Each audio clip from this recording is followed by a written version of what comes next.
오늘의 헤드라인 뉴스입니다. 10월 수출액이 595억 7천만 달러로 전년 대비 3.6% 늘며 역대 10월 중 최대를 기록했습니다. 반도체, 선박, 석유 제품, 컴퓨터 등이 전체 수출을 견인했으며 월간 수출은 5개월 연속 증가, 일평균 수출액은 사상 최고치를 경신했습니다. 노무라 증권이 SK하이닉스가 2027년 영업이익 기준으로 TSMC를 넘어설 것이라고 전망했습니다. AI발 메모리 슈퍼사이클을 근거로 목표 주가를 54만 원에서 84만 원으로 55% 상향하며 투자 의견 매수를 유지했습니다. D램과 낸드 플래시 가격이 7개월 연속 상승세를 이어가며 DDR4 가격은 6년 10개월 만에 7달러를 돌파했습니다. 서버용 D램 수요가 늘면서 구형 DDR4 생산이 줄어들자 첨단 제품뿐 아니라 일반 D램 가격까지 동반 상승했습니다. 국민연금이 국내 증시 강세에 힘입어 올해 누적 수익률 20%를 돌파했습니다. 운용 자산은 1,400조 원을 넘었고 국내 주식 수익률이 60%를 기록하며 전체 실적을 끌어올렸습니다. 반도체주 급등이 주요 요인으로 꼽히고 있습니다. 시청자 여러분 안녕하세요. 여러분의 성공 투자를 응원합니다. 출발 증시와이드 2부 시작합니다. 진행의 이가은입니다. 지난주 금요일 뉴욕 증시는 상승하면서 마감했습니다. 강보합 정도 지켜냈고요. 특히 히어로 종목은 아마존이었습니다. 호실적 덕분에 9% 넘게 상승을 했고요. 다른 AI주들에게 훈풍을 같이 불어다주는 모습이었습니다. 다만 이제 지수는 장중에 흔들림이 약간 나타나기도 했습니다. 다른 연준 인사들이 매파적인 발언, 12월에는 금리 인하에 대해서 좀 신중하겠다라는 이야기들이 나오게 되면서 장중에 흔들림이 잠시 나오기도 했었습니다. 국채금리는 월말 리밸런싱 효과로 일단 매수세가 몰리면서 금리가 하락을 하긴 했는데요. 12월 금리 인하의 신중론에 불이 켜져 있는 상황이기 때문에 국채금리가 더 상승할 수 있다는 포인트들도 함께 유념하셔야겠습니다. 자, 그럼 이어서 오늘 저희가 준비한 코너들 하나씩 소개해드리도록 하겠습니다. 오늘 첫 번째 코너로는 밤사이 뉴욕 증시 준비되어 있습니다. 중요한 이벤트를 보냈던 한 주였습니다. 뉴욕 증시에서는 어떠한 내용들 있었는지 마감 상황 잠시 후에 함께 짚어보겠고요. 두 번째로는 와이드 리포트 준비되어 있습니다.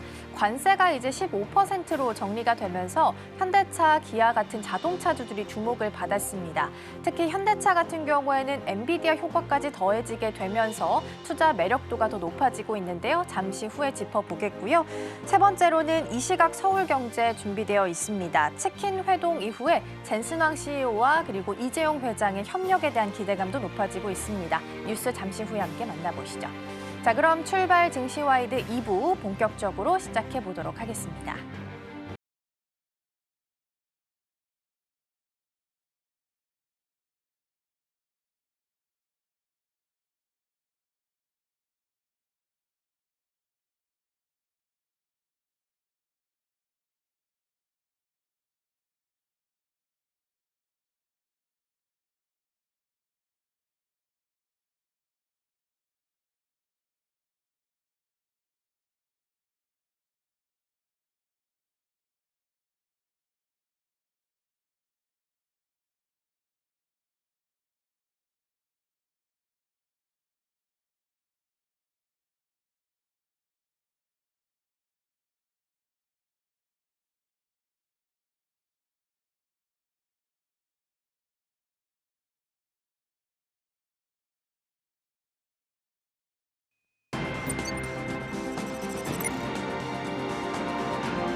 네, 이렇게 해서 변동성이 크다는 10월은 잘 넘겼습니다. 초반에 잠깐 흔들렸지만 뒤로 갈수록 강한 모습을 보인 상황이고요. 역사적으로 11월 달은 연말 랠리를 준비하는 가장 중요한 구간 중에 하나라고 합니다. 이럴수록 전략들 더 꼼꼼하게 챙겨보겠고요. 오늘 도움 말씀에는 서울경제TV 윤경철 본부장 자리해 주셨습니다. 본부장님 어서 오세요. 네, 안녕하세요. 네, 오늘도 키워드들 준비되어 있고요. 첫 번째부터 함께 열어보겠습니다. 네, 오늘의 첫 번째 키워드입니다. 시진핑 세계 AI 기구 깃발입니다. 에이펙 정상회의에서 시진핑 중국 국가주석이 세계 AI 협력기구 설립을 전면에 내세운 상황입니다. 시 주석이 이 기구를 제안한 이유도 궁금하고요. 이 제안의 의미는 어디서 찾아볼 수 있을까요? 여러 가지가 있을 것 같은데요. 말씀하셨던 대로 시 주석이 이제 이걸 제안했습니다. 세계 인공지능 협력 협의라고 해서 이제 WAICO라고 이제 설립을 구상을 내놨고요. 이걸 일단은 AI가 이제 국가 공공재라고 이제 본인은 얘기하고 있습니다. 그래서 이렇게 얘기하는 게 규범 가이드라인이라든가 협력 플랫폼을 묶는 하나의 거대한 틀을 만들자고 이야기했고, 중국 관영 매체 등 이를 두고 모든 국가의 이익을 위한 AI라고 거듭 강조했습니다. 죄송합니다. 이 제안은 단순한 국제 협력의 메시지로만 볼 수 없는 것이, 이 구상이 AI 패권을 둘러싼 미국과 어쨌든 국제 질서에 맞서는 중국의 새로운 어떤 거버넌스의 주도권 확보의 시도가 아닐까라는 생각이 들어서 그렇게 봅니다. 그래서 시 주석이 왜 이 제안을 했을까라는 생각이 들어보면, 일단은 AI 규범을 선점하고 중국의 어쨌든 이익을 대변하기 위한 게 아닌가라는 생각이 들어요. 이 부분은 어쨌든 이 규정을 중국 쪽에 맞게 하면 중국이 이러한 서방 중심의 규제를 없애고 자신의 어쨌든 기술 여러 가지 발전을 저해한다고 주장하면서 자신들에게 유리한 여러 가지 기준을 국제적으로 영입하기 위한 것이 아닌가라는 생각이 들고요. 두 번째로는 이제 미국 제재가 너무 심하다 보니까 이 부분에 대해서 우회적으로 이제 이거를 방지하기 위한 게 아닌 선제적인 조치가 아닌가라는 생각이 들어요. 그래서 미국의 반도체 핵심 기술에 대해서 대중 수출을 통제하고 있고, 이제 디커플링을 가속화하자 이제 중국이 이 부분에 대해서 공공재로 규정을 하면 이거는 모두가 다 쓸 수 있는 거고, 기술 민족주의에 대해서도 반대할 입장이 아니기 때문에 협력과 공유의 가치를 내걸면서 기술을 무력화하는 행위가 전 세계 이익에 부합되지 않는다라는 주장을 펼치고 있는 게 아닌가라는 생각이 들고요. 근데 제가 보기에는 이제 가장 중요한 건 이겁니다. 이제 개도국에 포용을 하기 위한 전략으로 풀이가 됩니다. 혹시 이제 동남아시아나 이제 아프리카 많이 가보시면 아시겠지만 중국이 이런 정책을 많이 쓴 적이 있습니다. 이제 이런 부분에 대해서 1대1로처럼 도로를 놔주고 뭔가 자신들에게 혜택을 받는, 이런 무료로 놔주면서 인프라를 구축하면서 자신이 나중에 이제 수익을 취하는 이런 구조를 많이 했었는데, AI 기술 접근성이 낮은 아시아나 아프리카 국가들에게 국가 공공재로서 AI 제공을 이제 매력적으로 제안을 하는 거죠. 이렇게 제안을 해서 무료로 베풀고 하면서 이 부분을 자신의 편을 만든 다음에 나중에 여기서 수익을 얻겠다는 생각을 좀 갖고 있으면서, 과거에 1대1로처럼 한 길로 중국을 모두 통할 수밖에 없다는 전략을 쓰는 것과 마찬가지로 글로벌 연대를 강화하면서 미국 중심의 어쨌든 동맹을 없애고자 하는 약간 이런 의도가 아닌가라는 생각이 듭니다. 결론적으로 이제 중국이 이걸 만든 건 AI 기술을 넘어서 지정학적 구상으로 이제 구상이 됩니다. 그래서 미국의 기술 자체를 봉쇄에 집중하고 있다면, 약간 중국은 오픈 마인드, 그러니까 오픈 채팅형의 약간 이런 걸로 하면서 외교적 카드를 하고 있다는 생각이 들고, 이 새로운 만든 이 어쨌든 세계 인공지능 협력 기구라는 것이 협력이 실제로는 데이터 통제나 중국 기업의 유리한 표준 확립이라는 전략적 목표를 갖고 있지만, 외부적으로는 모두 다 아우르는 약간 이런 게 아닌가, 내 밑으로 모두 모여라, 그러면 모두가 보호받을 수 있다, 약간 이런 전략이 아닌가라는 생각이 듭니다. 그래서 AI가 이제 인류의 이익을 위한 진정한 국제 간의 어쨌든 공공재가 될지, 아니면 강대국 패권을 위한 어쨌든 심화시키는 도구가 될지는 좀 더 지켜봐야겠지만, 어쨌든 이런 시도는 중국이 1인 기업인 어쨌든 미국을 중심으로 가는 AI에 대한 것들의 견제의 카드로 활용하고자 하는 게 아닌가라는 생각이 듭니다. 네, 과거의 1대1로처럼 AI 시장에 있어서도 패권을 중국 쪽으로 좀 가지고 가겠다라는 의지로 해석할 수 있다라는 말씀 좀 주셨고요. 그러면 우리나라는 어떤 입장을 취해야 할지도 좀 중요해 보입니다. 어떻게 예상이 좀 될까요? 선을 잘 타야 될 것 같습니다. 선을 잘 타야 될 것 같고요. 일단은 우리 강대국 속에서 늘 이 외교가 정말 중요한데, AI 외교도 참 중요한 것 같아요. 어쨌든 핵 중심의 나라에서도 그걸 잘했어야 되는데 잘해왔습니다. 그래서 지금까지 잘해온 것처럼 앞으로도 양쪽에 발을 담그는 다중적 참여 전략이 필요하지 않을까라는 생각이 듭니다. 미국의 AI 안전 규정 등에도 적극 참여하되 중국이 제안한 이 대해서도 섣부르게 배제할 건 아닌 것 같아요. 왜냐하면 우리가 이익에 부합하는 것을 해야지, 지금 시대가 뭐 꼭 이렇게 동맹국이나 이런 것들을 절대적으로 하는 시대가 아니기 때문에 참여라든가 관찰의 입장을 취하면서 이를 통해서 정보를 흐름을 놓치지 않으면서 국제 정세에 예민하게 반응하는 게 좋을 것 같고요. 그러면서도 우리 자체가 힘이 없으면 안 됩니다. 그래서 우리 자체도 기술 역량을 통해서 협상력을 키워야 되지 않을까라는 생각이 듭니다. 그래서 한국도 AI 반도체 핵심 기술을 우위를 가지고 있습니다. 그래서 이거를 그냥 무시하지 말고 지렛대 삼아서 미국과 안보 협력을 심화시키고, 나아가 제조국 강도국의 이점을 살려서 중국에게 이런 AI 수주를 받을 수 있는 거 받아서 이익을 극대화할 수 있는 방법을 택해야 되지 않을까라는 생각이 들면서, AI와 결합된 제조 기반이나 산업 표준을 선점하게 된다면 우리가 상당히 뭐 여러 가지로 지불해야 될 비용들도 많이 낮아갈 것 같은 그런 생각이 들거든요. 이런 부분 해야 되지 않을까라는 생각이 들고 우리가 이제 약간 선진국 계열에 거의 다 올라왔으니까 개도국가의 연대도 강화해야 될 것 같습니다. 그러니까 중국이나 미국 중심도 있지만 우리 자체도 뭔가 방법을 찾아야 되지 않을까라는 생각이 들어서 기술을 통한 인류 공헌이라는 명분을 확보하면서 이를 통한 어떤 수익 개발도 좀 해야 되지 않을까라는 생각이 듭니다. 그래서 결론적으로 보면 한국은 미중 패권에서 일방적으로 휩쓸리기보다는 선을 잘 타면서 국가 기술의 안보를 최우선을 하면서 유연하게 실리적 외교를 해야 되지 않을까라는 생각이 듭니다.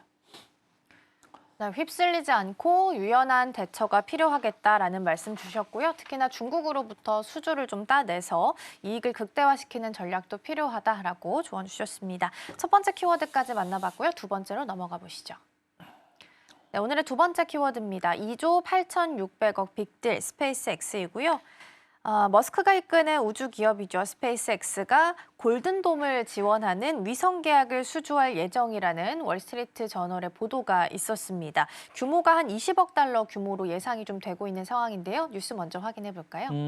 맞습니다. 말씀하셨던 대로 이제 최근에 현대전의 가장 특징 중에 하나를 보면 일단은 드론입니다. 근데 드론의 가장 중요한 게 아마 위성이 아닐까라는 생각이 들어서 이번에 이제 우크라이나 전쟁도 보면 스페이스X가 큰 역할을 했습니다. 그렇기 때문에 스페이스X가 방산 산업에 진출하는 거 어떻게 보면 예정된 수순이 아닌가라는 생각이 드는데 이번 계약의 핵심은 이런 것 같아요. 미사일과 항공기를 추적할 수 있는 위성 네트워크를 구성하는 겁니다. 그래서 모든 인프라를 다 까는 거죠. 그러니까 이게 사실은 단순히 이 자체를 까는 자체 20억 달러의 계약이 큰 게 아니라 이 이후에 수익도 계속 나온다는 거니까 제가 볼 때 스페이스X는 정말로 그냥 황금알을 낳는 거위가 아닌가라는 생각이 드는데 이 계약으로 이제 위성들이 골든돔 프로젝트 일부인 공중이동 식별기 시스템에 속하면서 장기적으로는 최대 600개에 달하는 위성이 지구 궤도에 배치될, 그러니까 추가로 또 위성을 또 쏘게 되는 이런 거죠. 그래서 이미 1000개 이상을 갖고 있는 스페이스X로는 상당히 좀 유리한 입장이 아닌가라는 생각이 들고 스페이스X는 이외에도 이제 군사기밀 통신을 중개하는 시스템과 지상 차량을 추적하는 위성 시스템 등 국방부의 다른 위성 네트워크에서도 중요한 역할을 하게 되지 않을까라는 생각이 듭니다. 그럼 왜 이제 스페이스X 말고도 많이 있는데 스페이스X랑 계약을 맺었을까라고 생각해 보면 이게 어쨌든 빨리 해야 되는 그런 프로젝트였는데 이미 깔려 있는 스페이스X는 이미 10,000개 이상을 가지고 있고 기술력도 검증이 된 만큼 어쨌든 이 부분에서 상당한 역할을 담당하게 될 것으로 봐서 이제 선택했다는 생각이 들고요. 사실 이번 계약으로 이제 스페이스X 영향이 훨씬 더 커졌다고 보시면 될 것 같습니다. 그래서 우주 탐사라든가 뭐 인터넷을 넘어서 미국의 군사 기술 패권도 아마 손에 이제 일론 머스크 손에 온 게 아닌가라는 생각이 듭니다. 그러다 보니까 이제 일부에서는 우려의 목소리가 상당히 높습니다. 그러니까 일부 군 지도자라든가 정치인들은 국가안보에 핵심되는 핵심 위성을 일론 머스크에게 맡기는 게 맞느냐라고 생각도 하고 있는데요.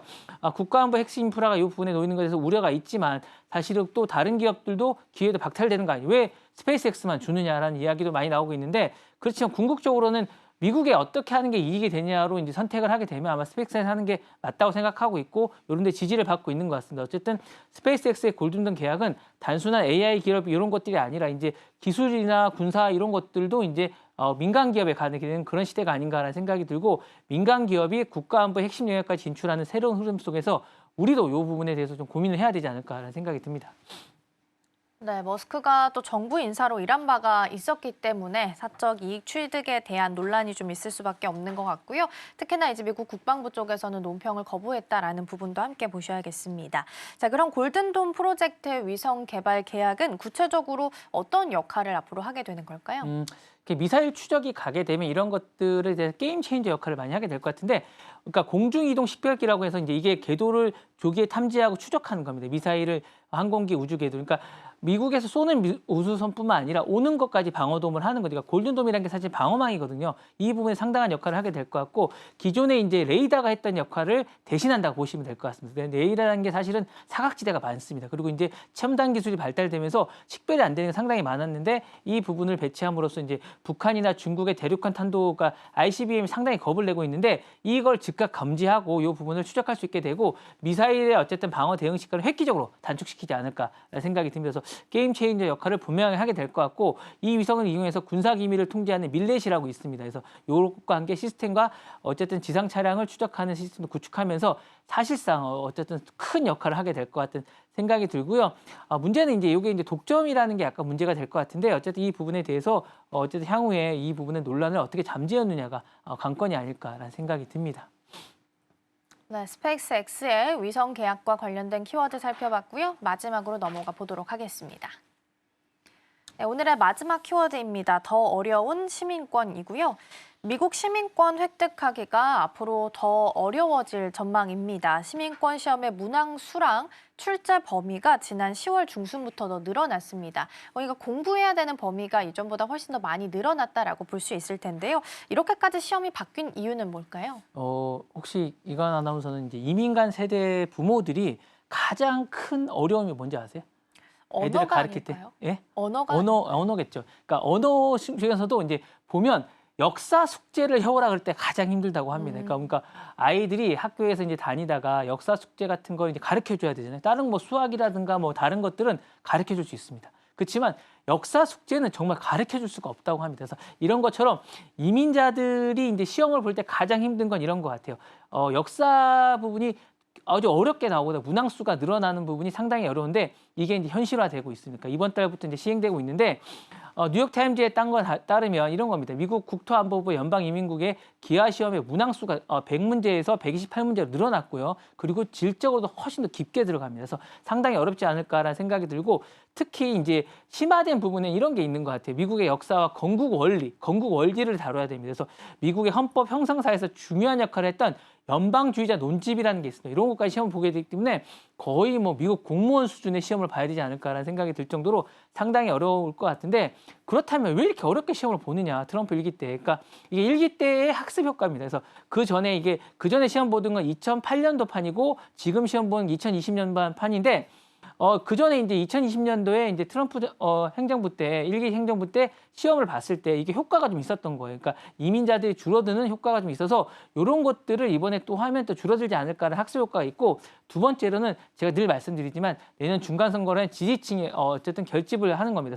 그래서 정치적 배경의 재부상이라고 할 수 있을 것 같아서 2020년 판에 어쨌든 과거 이민 정책 기조 속에서 귀화율이 낮아지면 상당히 좀 지지층이 결집하게 되고 지지를 받게 됩니다. 그러니까 이런 걸 바탕으로 내년도 중간 선거를 치르고자 하는 그런 의도가 있는 게 아닌가라는 생각이 드는데 어쨌든 이런 것들은 상당히 변수가 될 것 같고 미국의 미래 시민들이 요구하는 지식과 책임의 수준이 상향되고 있음을 보여주는데 어쨌든 이민 가기 힘들어졌다. 이런 걸 명심하셔야 되지 않을까라는 생각이 듭니다. 네, 시민권을 따는 데 있어서 시험을 보는 게 더 어려워졌다라는 키워드 잡고 이야기 나눠보고 있습니다. 2020년판 시험이 이전에 잠시 시행됐다가 폐지가 된 상태인데요. 당시에 어떤 논란이 있었기 때문에 폐지가 됐던 걸까요? 이게 2020년대 판에 이런 논란이 있어서 핵심은 과도한 난이도와 이면의 그러니까 정치적 의도까지 읽어야 되는 거예요. 이게 사실은 문제도 많지만 난이도도 문제지만 이게 뒤 배경을 읽어야 되는 게 상당히 어려웠으니까 시험의 난이도와 인위적 상승이라는 게 사실은 28문제가 같은 시간에 풀게 되면 너무 어렵습니다. 그래서 만약에 합격 기준을 10개 질문에서 6개 정답에서 20개 중에 12개 정답이기 때문에 일단 12개를 더 해야 됩니다. 이게 사실은 운에 맡길 수가 더 없게 된 거죠. 상당히 힘들게 됐다라고 할 수 있고 물론 이제 이민자들을 뽑는 경우에 훨씬 더 높다라고 할 수 있고 또 이제 수정헌법 10조라든가 연방주의 논칙 같은 거는 이건 정말 심화된 겁니다. 그래서 이 부분이 상당히 어렵기 때문에 영어도 정말 힘든데 이것까지 이제 뒷이면까지 알아야 되는 부분이 상당히 어렵지 않을까라는 생각이 들고 문제는 이제 두 번째입니다. 기하율 저하를 누린 정치적 의도 논란이 상당히 컸다라고 하시면 될 것 같아요. 당시에 비평가들은 트럼프 행정부가 시험을 어렵게 만들어서 합법적인 기하율을 낮추는 거죠. 그래서 기화자들이나 이민자들을 반기지 않는 기조에 맞게끔 그런 지지자들 성향에 맞게끔 이걸 하고 있다라고 생각을 하고 있고 이런 것들이 정치적 목적에 가졌다라는 강력한 비판을 받게 됐고 이 시험은 어쨌든 반이민 정책을 만드는 도구로 간주되었고 영어 실력이 부족하거나 학습 실력이 부족한 신청자들에게 불필요한 장벽을 만들었다는 지적이 나왔습니다. 그래서 이 두 가지가 문제가 됐어서 이제 이러는데 이번에는 불거지지 않을까라는 생각이 듭니다. 그래서 상당히 이제 이민자들에게 어려움이 되지 않을까라는 생각이 들고 미국 사회 내 이민 정책을 둘러싼 논쟁이 다시 한 번 더 불붙지 않을까라는 생각이 듭니다. 네, 이전에는 과도한 난이도로 인해서 문제가 좀 됐었다라는 부분, 이번 역시 합법적으로 반이민 정책을 펼치는 모습이 나타나고 있기 때문에 논란의 여지가 있을 수 있겠다라는 부분에서 언급 주셨습니다. 자, 이렇게 해서 세 가지 키워드 잘 살펴봤고요. 본부장님과는 여기서 인사 나누겠습니다. 오늘 말씀 고맙습니다. 네, 감사합니다.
증권가들이 바라보는 종목에 대한 시선들 함께 살펴보겠습니다. 와이드 리포트 시간입니다. 오늘 제가 가져온 리포트 먼저 살펴보도록 하겠습니다. 오늘 리포트는 현대차에 대한 하나증권의 시선을 가져와 봤는데요. 리포트 제목은 증명했습니다입니다. 이번에 현대차가 3분기 실적을 발표했죠. 미국의 고율 관세가 본격적으로 반영된 분기였음에도 하나증권은 현대차가 여전히 탄탄한 수익성을 증명했다고 평가를 내렸습니다. 그러면서 투자 의견은 매수를 유지했고요. 목표 주가는 29만 원으로 유지하는 모습을 보이기도 했습니다. 그렇다면 리포트 내용 자세히 살펴보시죠. 일단 현대차의 3분기 실적부터 함께 좀 평가를 내려보도록 하겠습니다. 일단 3분기 매출 같은 경우에는요. 46조 7천억 원이 나오게 됐고 3분기 영업이익은 2조 5,373억 원이라는 숫자가 나오게 됐습니다. 매출 같은 경우에는 지난해 같은 기간보다 8.8% 늘긴 했지만 영업이익의 경우에는 지금 29%가 줄어드는 모습을 보여주고 있습니다. 그럼에도 불구하고 시장 예상치보다는 한 4% 정도 높았는데요. 관세는 컸지만 대응이 더 빨랐다라는 평가들이 증권가에서 나오고 있습니다. 일단 이번 분기만 현대차가 부담한 관세 비용을 보더라도 1조 8,210억 원이라는 숫자가 나오게 됐습니다. 만약에 이 관세 비용을 제외를 했을 때 영업이익은 4조 3,600억 원, 영업이익률은 9.3%까지 올라갔을 거란 분석이 나오고 있고요. 결국에 현대차의 기본 체력, 즉 본질적인 수익성은 여전히 탄탄하다는 걸 보여준 결과입니다. 그리고 지금 미국과 한국 정부가 이미 자동차 관세율을 25%에서 15%로 낮추기로 합의한 상태입니다. 기아는 이번 3분기에만 1조 2,300억 원의 관세 비용을 냈다고 밝혔고요. 여기에다가 이 현대차의 관세 비용까지 합하게 된다면 두 회사의 영업이익이 3조 원 넘게 줄어들었습니다. 그렇기 때문에 하나증권은 이 관세가 인하가 된다면 현대차와 기아의 연간 영업이익 감소폭이 기존 10조 6천억 원에서 6조 3천억 원으로 약 한 4조 3천억 원가량 줄어들 것으로 내다보고 있습니다. 다만 관세 인하 효과는 12월부터 조금씩 반영될 전망이고요. 지금 3분기와 4분기의 실적 차이가 크지 않을 것으로 보이고 있는 이유도 미국 내에 있는 재고 차량들은 이미 25%의 관세를 낸 상태이기 때문입니다. 현대차는 이번 실적 발표에서 관세 영향의 60% 이상을 이미 만회하고 있다고 밝혔습니다. 그 비결을 살펴보니까요. 바로 원가 절감이 있었습니다. 신차는 물론이고 기존 양산차까지 부품을 함께 쓰는 공용화 전략, 그리고 재료비 절감에다가 예산 축소까지 이 모든 것들을 포함해서 연간 7천억 원 이상 비용을 줄이는 게 목표였습니다. 특히나 이제 하이브리드 차 부문에서 단가 경쟁력을 확보하는 데 좀 초점을 뒀는데요.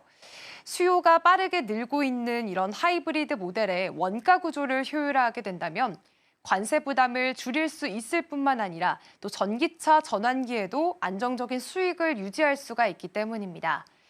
결국 이런 구조적인 절감 노력은 단기적인 대응을 넘어서서 2026년 이후에는 중장기 수익성이 개선될 수 있는 그런 발판이 마련될 것으로 보여지고 있습니다. 그리고 판매 흐름에서도 조금 변화가 뚜렷한 모습이었습니다. 다음 내용을 함께 살펴보시면요. 일단 지금 3분기 글로벌 도매 판매를 살펴보시면 103만 8천 대가 나오게 됐습니다. 그중에서도 전년보다 약 3% 증가했고요. SUV나 제네시스, 상용차에 대한 비중이 70%, 그리고 하이브리드 판매는 25% 늘게 됐습니다. 하이브리드는 16만 1,000대, 전기차는 9만 1,000대가 팔렸고 특히나 팰리세이드 하이브리드와 아이오닉 9의 신차 효과가 눈에 띄었습니다. 이처럼 수익성이 높은 차량을 중심으로 이렇게 판매 구조가 좀 재편이 되면서 평균 판매 가격도 전년 대비해서 6% 상승하게 됐습니다. 그렇기 때문에 단순히 많이 판 것이 아니라 이제는 더 비싸고 더 잘 팔리는 중심으로 그렇게 포트폴리오가 재편이 되고 있는 겁니다. 네, 그다음에 이제 지역별로 좀 더 살펴보도록 하겠습니다. 국내 판매 같은 경우에는 18만 1,000대, 전년 대비해서 6%가 늘게 됐고요. 그리고 미국은 25만 7,000대, 2.4% 늘어났습니다. 그리고 유럽 같은 경우에는요, 친환경차가 굉장히 좀 호황을 보이게 되면서 유럽 시장에서도 분위기가 좋았습니다. 인스터나 아이오닉 9 같은 이런 친환경차가 인기를 끌게 되면서 판매가 8% 이상 성장하는 모습을 보이기도 했습니다. 또 3분기 평균 환율이 1,385원대로 전년보다는 약 2% 높았던 점도 해외 판매 수익에 긍정적으로 작용을 했습니다.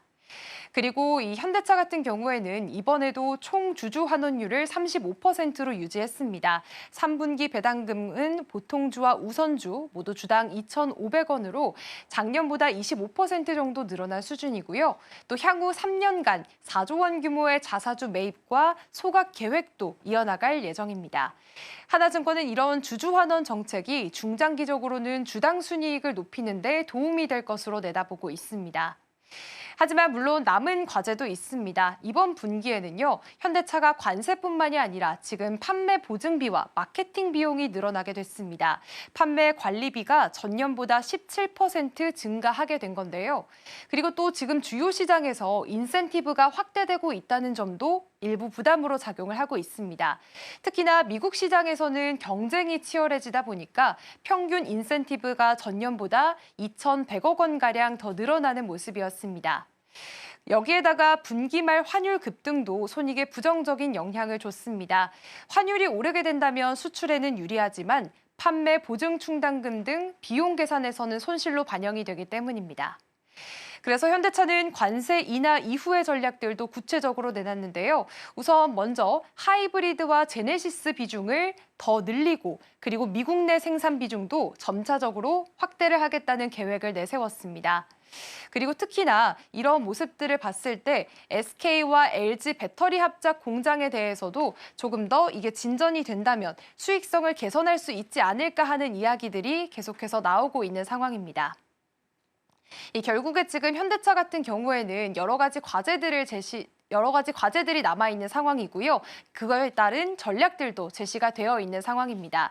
이렇게 관세 리스크를 줄이고 또 IRA 보조금 문제에도 대응할 수 있게 된다면 조금 더 수익성 개선이 나올 수가 있게 되겠죠. 하지만 이제 구체적인 생산 시점은 공개가 되지 않았습니다. 그럼 좀 정리를 한번 해보도록 하겠습니다. 이제 하나증권은 4분기 이후에 현대차의 영업이익률이 6에서 7% 수준으로 회복이 될 것으로 내다보고 있습니다. 2026년에는 관세 인하와 원가 절감 효과가 본격화되면서 영업이익률이 8%를 넘어설 가능성이 높다라고 분석을 내렸는데요. 현재 현대차 주가는 리포트 기준으로 PER 약 6배 수준입니다. 글로벌 평균보다 낮기 때문에 주가 수준에 여유가 있다는 평가고요. 또 보통주 배당 수익률은 4.5%, 우선주는 5.8%로 현금 배당에 대한 매력도 높다라는 분석이 나왔습니다. 결국 현대차는 이번 3분기 지금 관세라는 악재 속에서도 체질 개선의 힘을 보여줬던 그런 분기였습니다. 단기적으로는 관세 부담이 좀 실적에 영향을 주긴 했지만 중장기적으로는 원가 절감과 현지 생산 확대, 또 하이브리드 강화를 통해서 수익 구조가 더 단단해질 것으로 보고 있습니다. 하나증권은 이런 점을 근거로 해서요. 현대차에 대한 투자 의견 매수를 유지했고요. 목표 주가도 29만 원 그대로 유지하는 모습 보였습니다. 그렇다면 지난주 금요일 주가 흐름도 함께 살펴보겠습니다. 네, 지난주 금요일장에서 현대차는 10% 가까이 올랐습니다. 그래서 29만 원 선에서 거래가 마감이 됐는데요. 사실 하나증권이 앞서 제시했던 목표 주가 29만 원에 이미 도달한 상황입니다. 그렇기 때문에 앞으로 4분기 관세 부담이 줄게 되고 또 하이브리드와 제네시스 판매가 본격화된다면 다시 한번 팔수록 남는 구조가 회복될 가능성이 커 보입니다. 과연 현대차가 이 상승세를 계속해서 이어갈 수 있을지 그 흐름들 함께 지켜보도록 하겠습니다. 지금까지 와이드 리포트였습니다.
네, 서울경제는 어떤 뉴스에 주목하고 있을까요? 이 시각 서울경제로 이어가 보도록 하겠습니다. 이승혜 앵커 나와 계십니다. 어서 오세요. 안녕하십니까.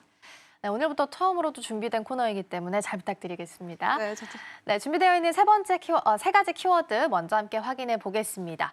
자, 일단 엔비디아 이야기부터 좀 해봐야 될 것 같아요. GPU 공급을 삼성전자한테 한 5만 장 정도 이야기가 좀 나온 상황입니다. 그래서 반도체 공장을 AI 팩토리로 전환시키겠다라고 이야기가 좀 나온 상황이라서 자세한 내용들 짚어보겠고요. 또 사실상 이 GPU 공급에 있어서는 네이버가 가장 큰 수혜를 받을 것으로 예상이 좀 되고 있습니다. 엔비디아와의 협력 포인트들 함께 좀 짚어보겠습니다.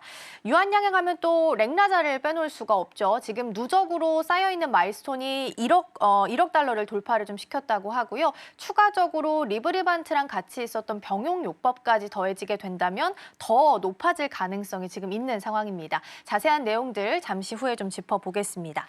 자, 그럼 첫 번째 삼성전자와 엔비디아 협력 이슈부터 이야기를 좀 나눠보도록 하겠습니다. 삼성전자는 한 5만 장 정도 공급을 받을 것으로 예정이 되어 있고 그러면서 이걸 활용해서 AI 팩토리로 전환시키겠다라는 이야기가 좀 나온 상황인데요. 이번 GPU 공급은 어떤 의미를 갖게 되는 걸까요? 네, 일단 이번에 삼성전자와 엔비디아가 함께한 협력은 이 삼성전자가 공장 혁신의 새로운 단계로 들어서는 계기가 됐다라고 좀 볼 수가 있겠습니다.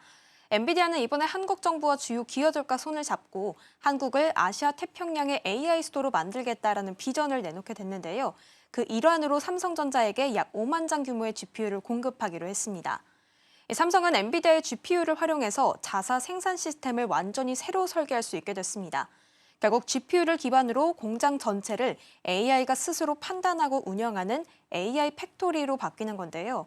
이제 반도체 공장은 단순히 자동화 설비가 돌아가는 곳이 아니라 AI가 수백만 개의 데이터를 분석해서 스스로 계산하고 결정하는 지능형 시스템으로 진화하게 됩니다. 결국 이번 GPU의 공급은 삼성이 반도체를 만드는 방식 자체를 AI 중심으로 바꾸는 출발점이다라고 보시면 되겠습니다. 네, 그러니까요. GPU를 공급을 받음으로써 완전히 공장 안에서 혁신을 좀 이뤄내겠다라는 부분으로 해석을 좀 할 수 있을 것 같은데요. 단순히 장비를 바꾸는 거에서 그치지 않습니다. 그러면 중요한 핵심 기술은 어떤 내용들이 있을까요? 네, 일단 이전의 스마트 공장이랑 좀 비교했을 때 훨씬 더 스스로 자율적으로 판단할 수 있겠다라고 보시면 됩니다. 기존의 스마트 공장은 사람이 데이터를 직접 입력하고 자동화 장비가 명령대로 움직이는 구조였다면 AI 팩토리는 그 데이터를 AI가 직접 분석하고 실시간으로 판단하는 공장입니다. 이 과정에서 사용되는 게 바로 엔비디아의 3D 시뮬레이션 플랫폼인 옴니버스인데요. 삼성은 이 플랫폼을 활용해서 현실 공장을 그대로 복제한 디지털 트윈 공장을 가상 공간에 구현합니다. AI는 이 디지털 트윈 안에서 공정 조건과 장비 동작, 품질 결과를 수천 번 시뮬레이션하면서 가장 효율적인 생산 패턴을 스스로 찾아내게 됩니다. 그리고 그 결과를 실제 생산 라인에 적용하게 됩니다. 여기서 또 하나 중요한 점이 있는데요. 삼성은 엔비디아의 쿠다 X와 쿠리소 같은 AI 연산 기술을 실제 반도체 공정에 적용했습니다. 이 기술들은 회로 설계나 패턴 시뮬레이션 같은 복잡한 계산을 스스로 할 수 있게 되는데요. 결국에는 이 GPU가 가속으로 처리해주기 때문에 시뮬레이션 속도가 기존보다 최대 20배 빨라졌다라고 밝혔습니다. 결과적으로 이번 협력으로 인해서 이 공장은 공정 오류는 줄어들고 설계와 검증 시간은 단축이 됩니다. AI가 스스로 시뮬레이션하고 사람은 오히려 검증하는 구조로 바뀌게 되는 겁니다. 결과적으로 공정 속도와 수율이 동시에 개선이 되고요. 삼성은 반도체 제조 경쟁력이 한 단계 더 올라가는 계기가 될 것으로 보입니다. 네, 이제는 단순히 반도체를 많이 만드는 게 중요한 게 아니라 스스로 잘 판단하면서 더 효율적으로 더 많이 생산하는 공장으로 바뀌게 된다라고 정리해 볼 수 있겠습니다. 자, 그럼 이번 협력이 삼성전자한테는 어떤 의미를 새롭게 좀 가져다 주게 될까요? 핵심은 두 가지로 좀 짚어볼 수가 있겠습니다. 아무래도 메모리와 파운드리를 저희가 좀 살펴봐야 될 것 같은데요. 일단 메모리부터 좀 보겠습니다. 삼성은 이번 AI 팩토리를 통해서 AI 반도체의 필수적인 HBM 생산 효율을 크게 높이게 됩니다. 이 HBM은 아무래도 GPU 바로 옆에 붙는 초고속 메모리이기 때문이죠. 삼성은 이미 6세대 제품인 HBM4 개발을 완료했고 이 샘플 출하와 고객 검증 단계에 들어갔다라고 밝혔습니다. 이 제품은 엔비디아가 요구하는 초당 11기가비트 이상의 높은 속도와 높은 전력 효율까지 구현을 했다고 밝혔는데요. 이번 AI 팩토리에서 공정 자동화가 정착되면 이 HBM4에 대한 양산 속도와 수율이 동시에 개선될 것으로 보이는 상황입니다. 현재 삼성은 HBM 시장의 약 20% 수준을 점유율로 차지하고 있습니다.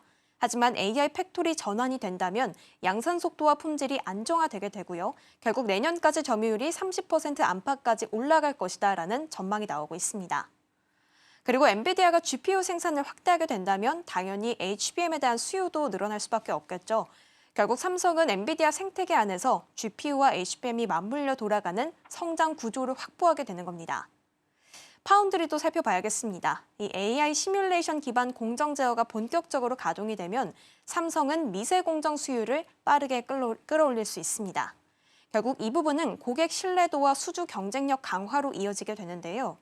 삼성은 이번 AI 팩토리 경험을 미국 텍사스 테일러 공장을 포함한 해외 생산 기지로 확장하겠다라는 계획까지 세우게 됐습니다. 결국 국내뿐만 아니라 글로벌 생산 체계 전체를 AI 기반으로 재편하는 단계로 들어가게 됩니다. 네, HBM 놓고만 보면 일단 수율이 좀 올라간다라는 부분, 그리고 파운드리 측면에서 살펴본다면 앞으로 이제 미세 공정에 있어서의 수율을 더 올려 잡을 수 있겠다라는 부분으로 두 가지 측면에서 좀 말씀을 주신 것 같습니다. 자, 엔비디아랑 삼성전자의 협력 첫 번째로 좀 살펴봤고요. 두 번째로는 네이버로 넘어가서 네이버의 협력 내용도 함께 살펴보겠습니다. 일단 네이버는 소프트웨어 기업이기 때문에 여기에다가 이제 사실상 AI를 합치면서 조선이나 반도체 산업에서 사용할 수 있게끔 좀 더 협력을 범위를 좀 확장시켜 나간다라고 해석을 좀 해볼 수 있을 것 같은데요. 이번 협력은 어떤 배경에서 추진된 거라고 볼 수 있을까요? 네, 일단은 말씀해 주신 것처럼 AI가 현실 산업까지 침투를 하게 되는 구조입니다. 이 엔비디아가 공급하기로 한 26만 장의 GPU 가운데 네이버는 6만 장으로 가장 많은 물량을 확보하게 됐는데요. 네이버 클라우드는 이 GPU를 활용해서 조선과 에너지, 바이오와 같은 주요 산업 현장에 실제로 AI가 작동하는 피지컬 AI 플랫폼을 구축할 계획입니다. 이에 이혜진 네이버 의장은 에이펙 정상회의 회동 중에 자동차의 SDV처럼 AI가 이제 산업 현장 속에서 작동하는 시대가 열리고 있다라고 강조하기도 했습니다.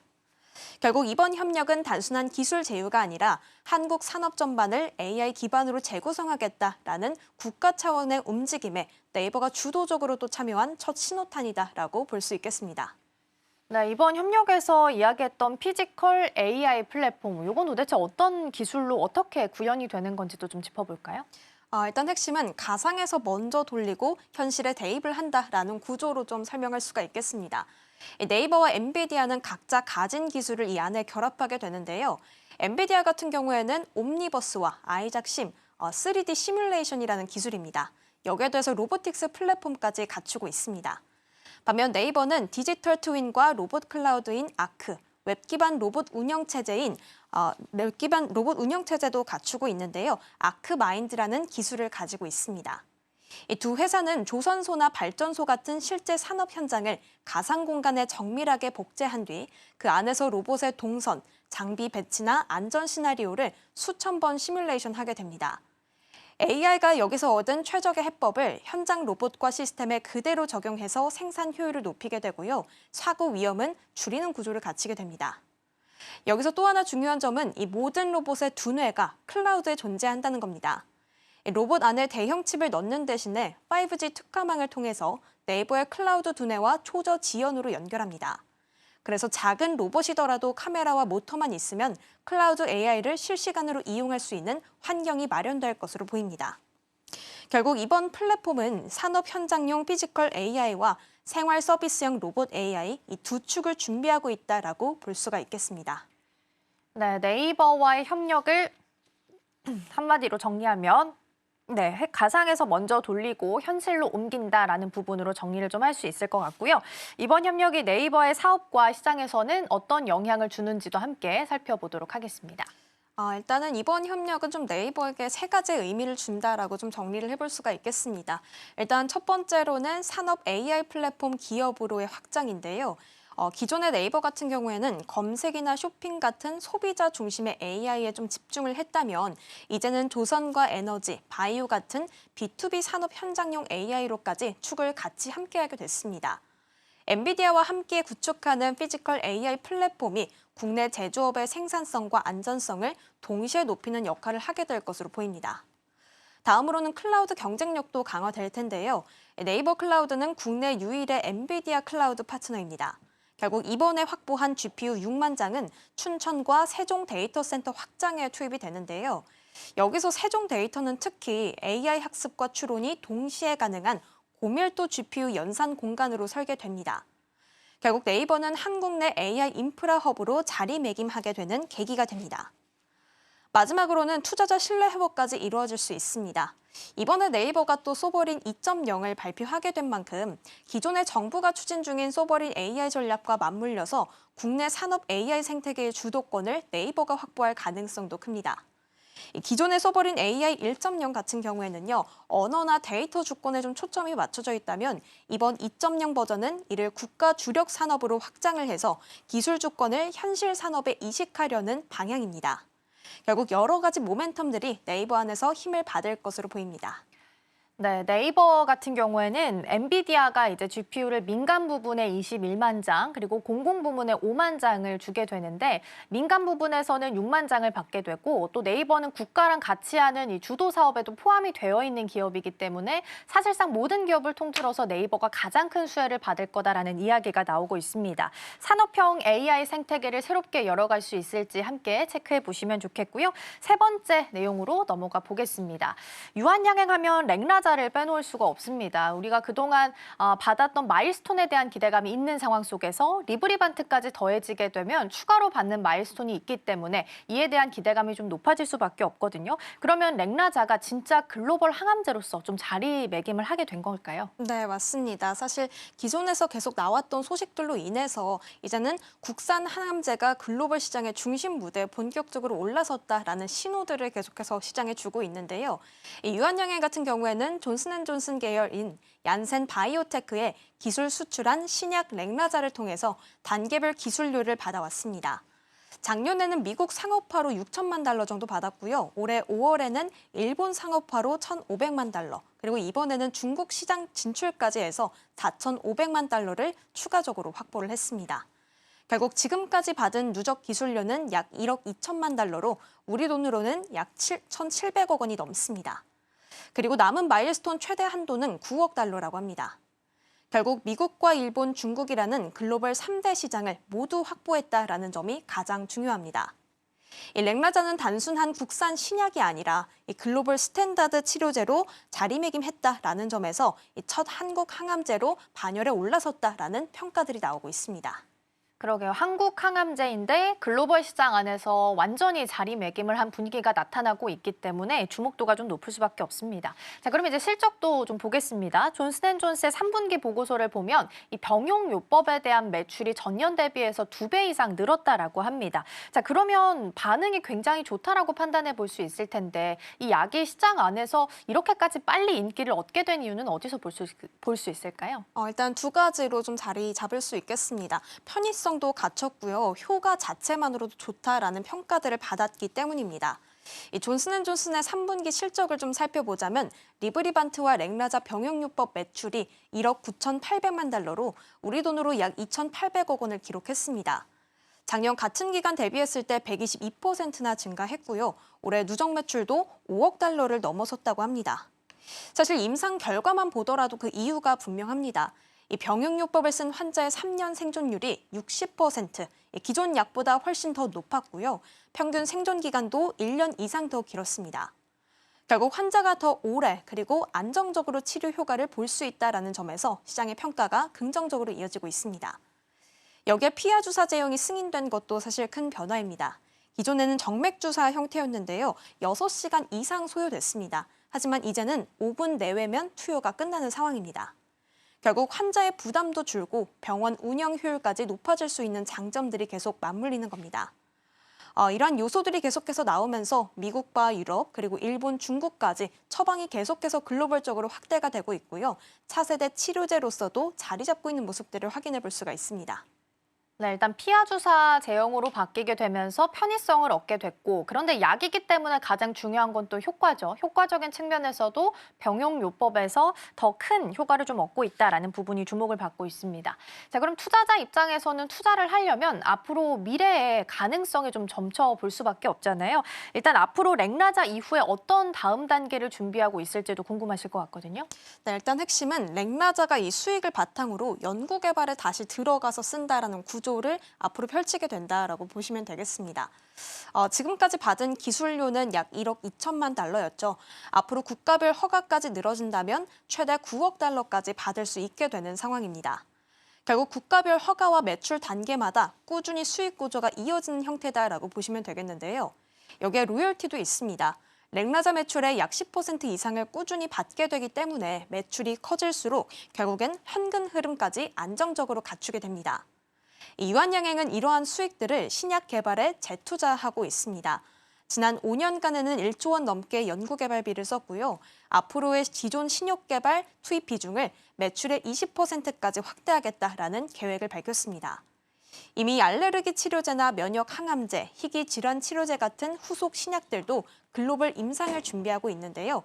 결국에는 넥스트 렉나자를 키우겠다라는 목표로 보여집니다.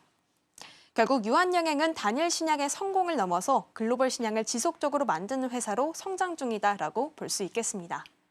네, 넥스트 렉나자에 대한 기대감 꾸준히 좀 가져보셨으면 좋겠고요. 코스피 같은 경우에는 4,000피를 가는 동안 상대적으로 코스닥이 좀 못 갔었죠. 그래서 코스닥도 키 맞추기를 하게 된다면 그 안에서 바이오주들이 앞으로 좀 상승 룸이 좀 남아있는 상황이기 때문에 주목해 보셔도 좋지 않을까 싶습니다. 자, 이렇게 해서 세 가지 뉴스까지 함께 좀 살펴봤고요. 이승 앵커와는 여기서 인사 나누겠습니다. 오늘 말씀 고맙습니다. 맞습니다.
네, 개장까지 12분 남은 시점 스탁포인트 시작하겠습니다. SCTV 황민혁 전문가와 함께합니다. 어서 오세요. 네, 안녕하십니까.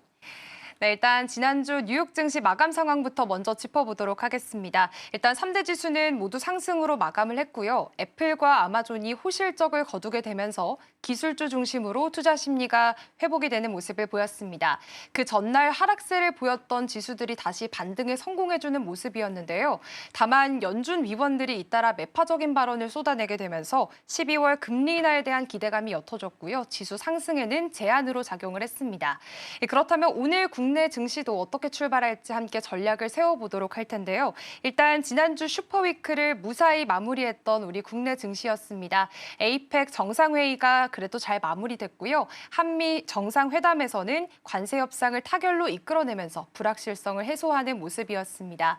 다만 에이펙 이후에 여전히 남아있는 과제들도 있습니다. 이 미국과의 협상 결과를 실제로 문서화하는 작업까지 얼마나 걸리게 될지 이 점도 함께 주목을 해보시면 좋겠습니다.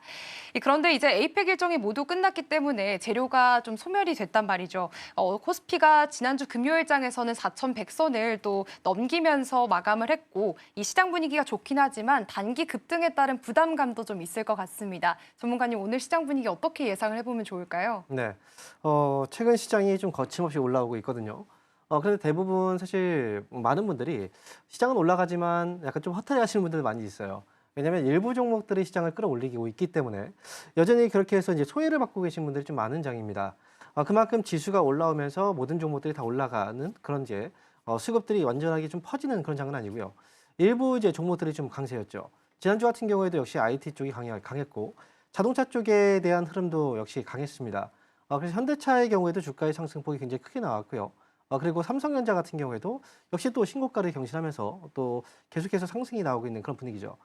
지난주 같은 경우에는 이제 가장 중요한 초점은 이제 에이펙 쪽에 초점이 많이 맞춰져 있었던 분위기였고 이게 이제 한국하고 미국하고의 이제 무역 협상 이게 또 결국은 타결이 됐단 말이죠. 그러면서 이제 관련 종목들이 움직이고 그리고 또 미국하고 중국에 대한 이제 무역 협상에 대한 부분들 그리고 또 이제 한국하고 일본의 경우 그리고 또 미국 이제 중국하고의 경우도 지금 이제 서로 간에 이번에 정상회담을 통해서 여러 가지 의견들이 좀 나온 상황입니다.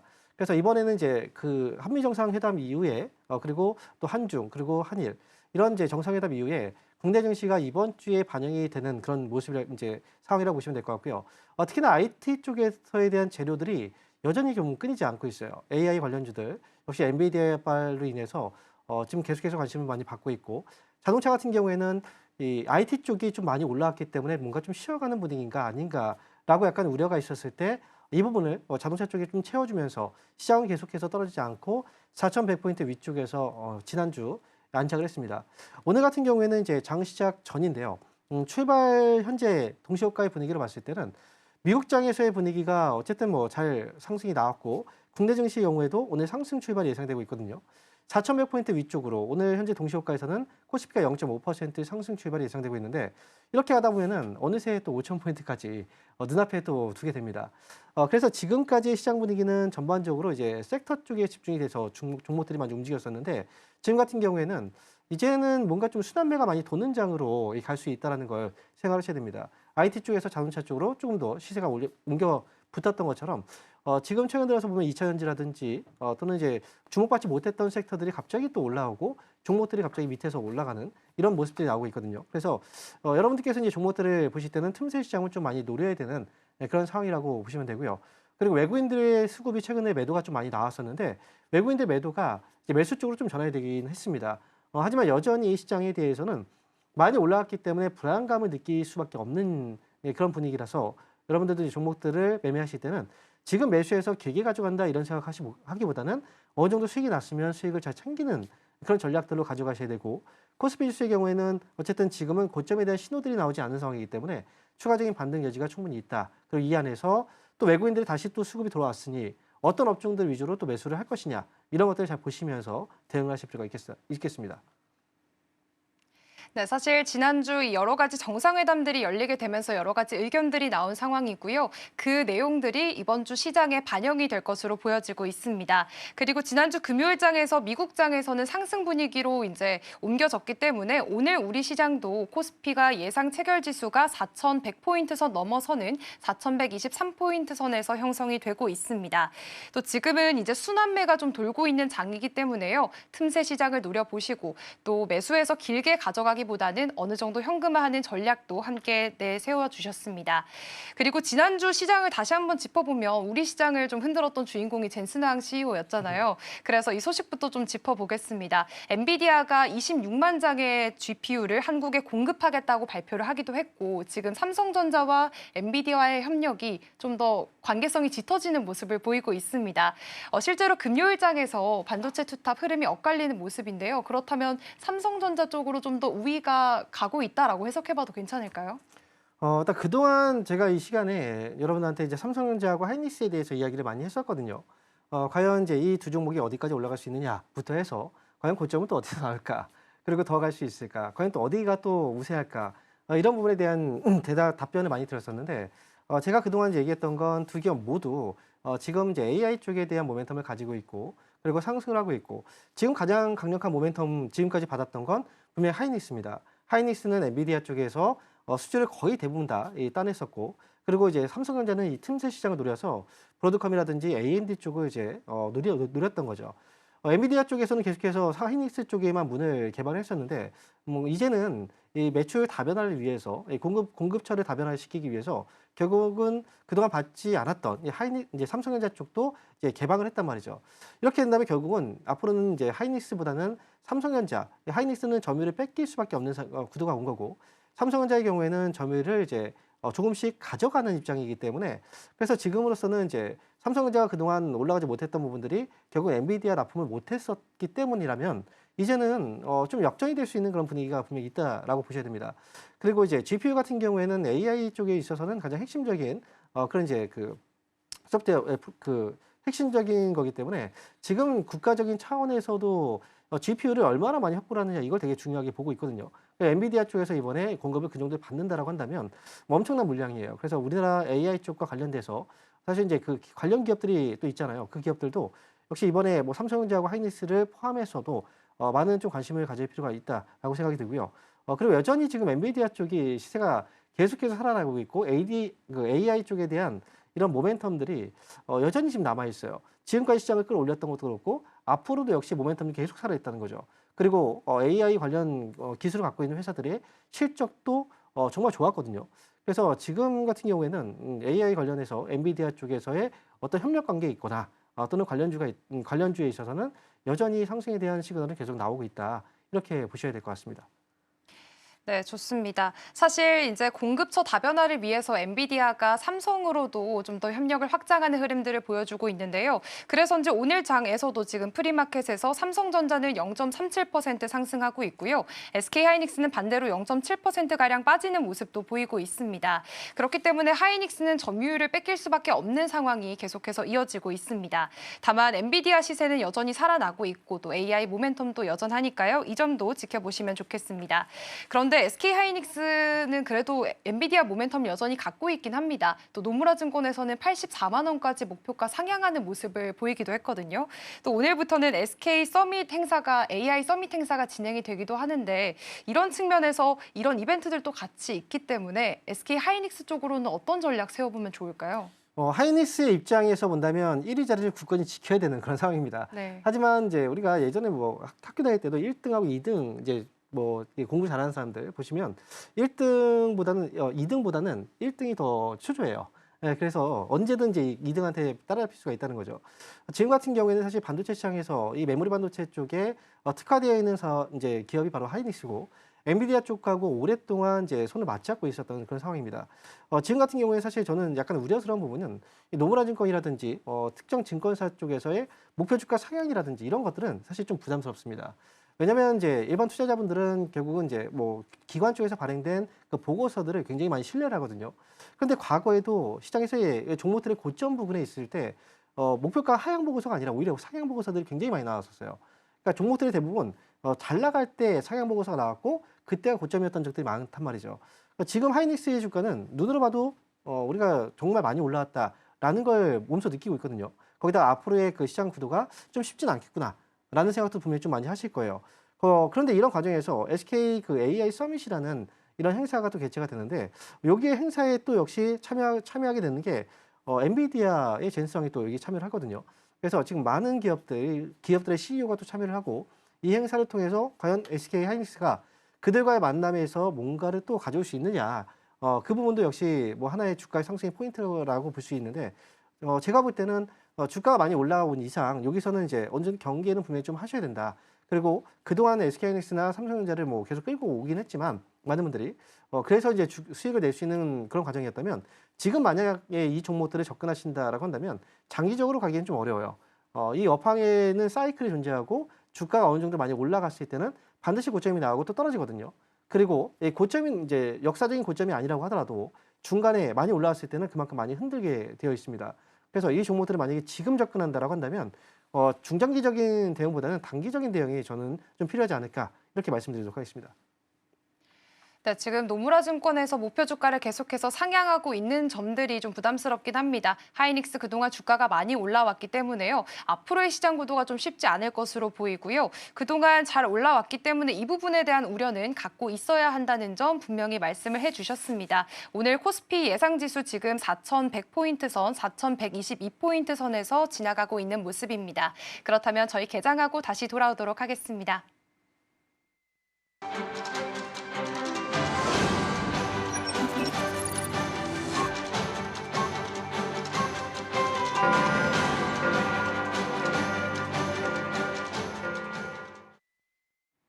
네, 11월 3일 월요일입니다. 11월의 첫 거래일이 돌아오게 됐는데요. 이제 올해도 정말 얼마 남지 않았습니다. 그렇기 때문에 11월, 12월 이렇게 남은 전략들 함께 세워가 보시면 좋을 것 같습니다. 우선 지난주 금요일 뉴욕 증시는 상승으로 마감했습니다. 애플과 아마존이 호실적을 거두게 되면서 기술주 중심으로 반등을 해주는 모습들을 보여주고 있고요. 다시 한번 지수들이 올라가는 모습이었습니다.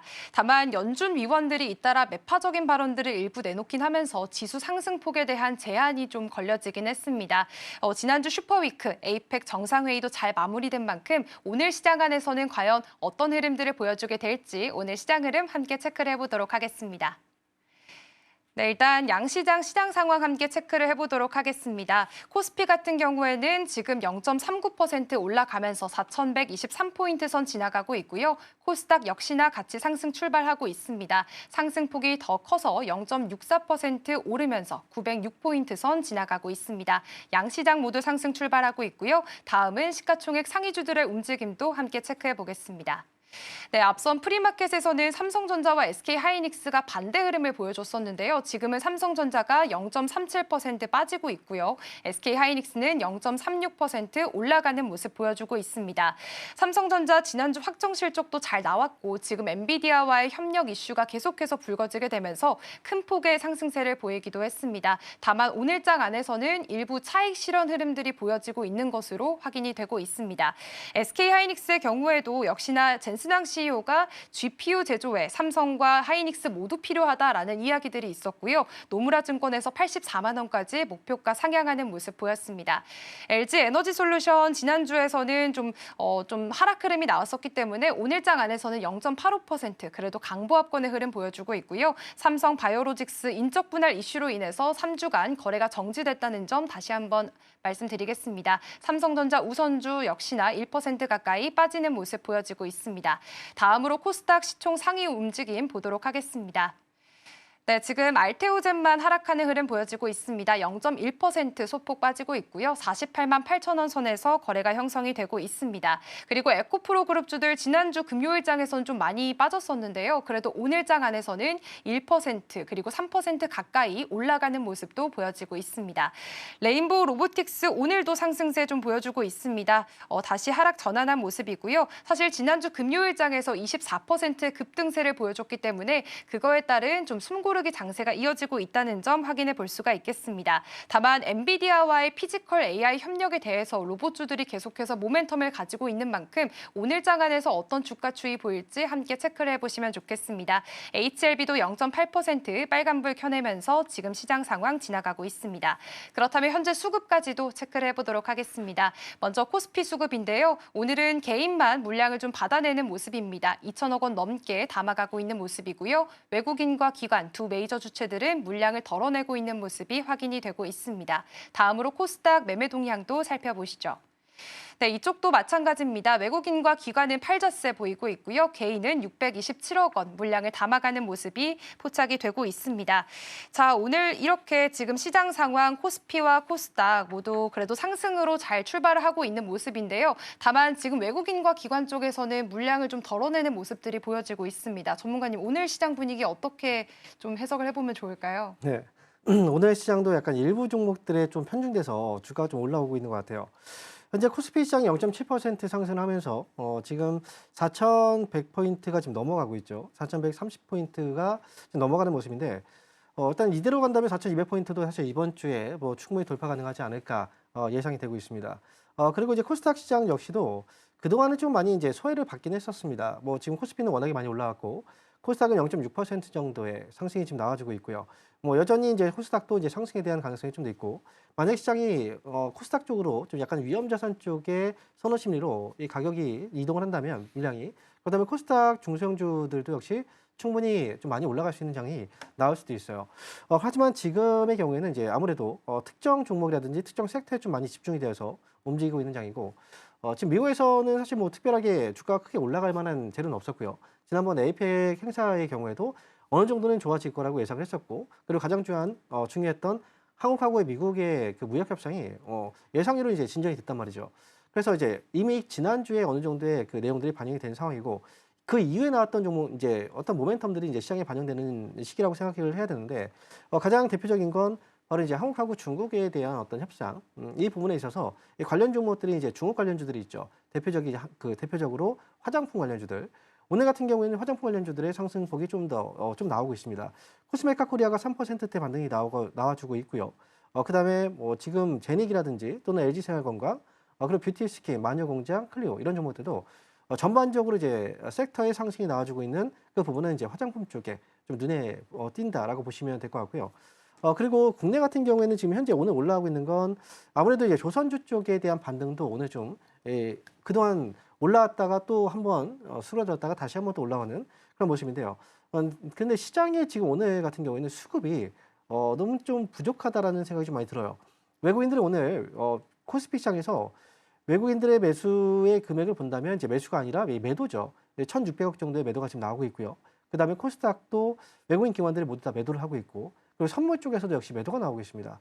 아침에 그 월요일장인데 이렇게 올라서 출발했다. 그리고 특정 섹터에 잠깐 자금이 몰려서 올라갔다라는 건 시장은 오늘 오전장에서는 올렸지만 갑자기 또 변동성을 통해서 하방 위협이 좀 나올 수 있거든요. 특히나 요즘에 보시면 이제 코스피 시장도 그렇지만 이제 코스닥 시장도 마찬가지예요. 4,100포인트 선에서 자꾸 좀 뭔가 좀 휘청휘청거리는 모습들이 있거든요. 그리고 지금 시장은 거래가 상당히 좀 적은 편입니다. 그래서 종목들마다 매수와 매도 쪽의 호가창을 보시면 호가창이 굉장히 좀 얇아요. 그래서 조금의 물량 매도만 나와도 주가가 많이 흔들리는 그런 장이기 때문에 오늘 오전장의 경우에는 아침에 상승 출발을 했다고 하더라도 결국은 시세가 좀 어떻게 변할지 모릅니다. 그래서 오늘 월요일장 같은 경우에는 특히나 오전장의 흐름을 보면서 아침에 매수하는 것보다는 오후장까지 흐름을 잘 보시면서 특히나 지금은 올라갈 때 매수라는 것보다는 오히려 떨어질 때 매수하시는 게 훨씬 좋아요. 그래서 종목들의 만약에 매매를 하실 때는 오후장까지 보고 나서 충분히 만약에 흔들리는 종목들, 뭐 그런 종목들 위주로 저는 접근하시는 게 지금은 맞지 않을까 이렇게 말씀드리도록 하겠습니다. 네, 오늘 지금 코스피와 코스닥 양시장 모두 상승세를 보여주고는 있지만 여전히 특정 섹터에서만 움직이고 있는 모습들이 연출이 되고 있습니다. 그리고 오늘 시장 수급이 조금은 부족합니다. 외국인과 기관, 메이저 주체들이 물량을 좀 빼고 있기 때문에 갑자기 오후에 좀 변동성이 생길 수 있다는 점은 유의를 해보시면 좋을 것 같고요. 그렇기 때문에 오후장까지 좀 기다렸다가 차라리 떨어지거나 흔들리는 종목들을 매수하는 전략들도 함께 세워주셨습니다. 그렇다면 지금 거래대금 상위 종목 중에서 좀 특징적인 흐름을 보이고 있는 종목들 좀 짚어봐야 할 것 같은데요. GPU 공급 얘기로 다시 돌아와서 사실 삼성전자, 하이닉스에 이어서 네이버와 현대차도 GPU를 공급받게 됐습니다. 오늘 삼성전자는 좀 떨어지긴 하지만 나머지 이 세 기업들은 잘 올라가고 있는 흐름인데 그렇다면 이 네 가지 기업들을 좀 더 유심히 살펴보는 게 좋을까요? 일단 GPU 쪽에 대해서 지금 앞에서 저희가 개장 전에 얘기를 했었지만요.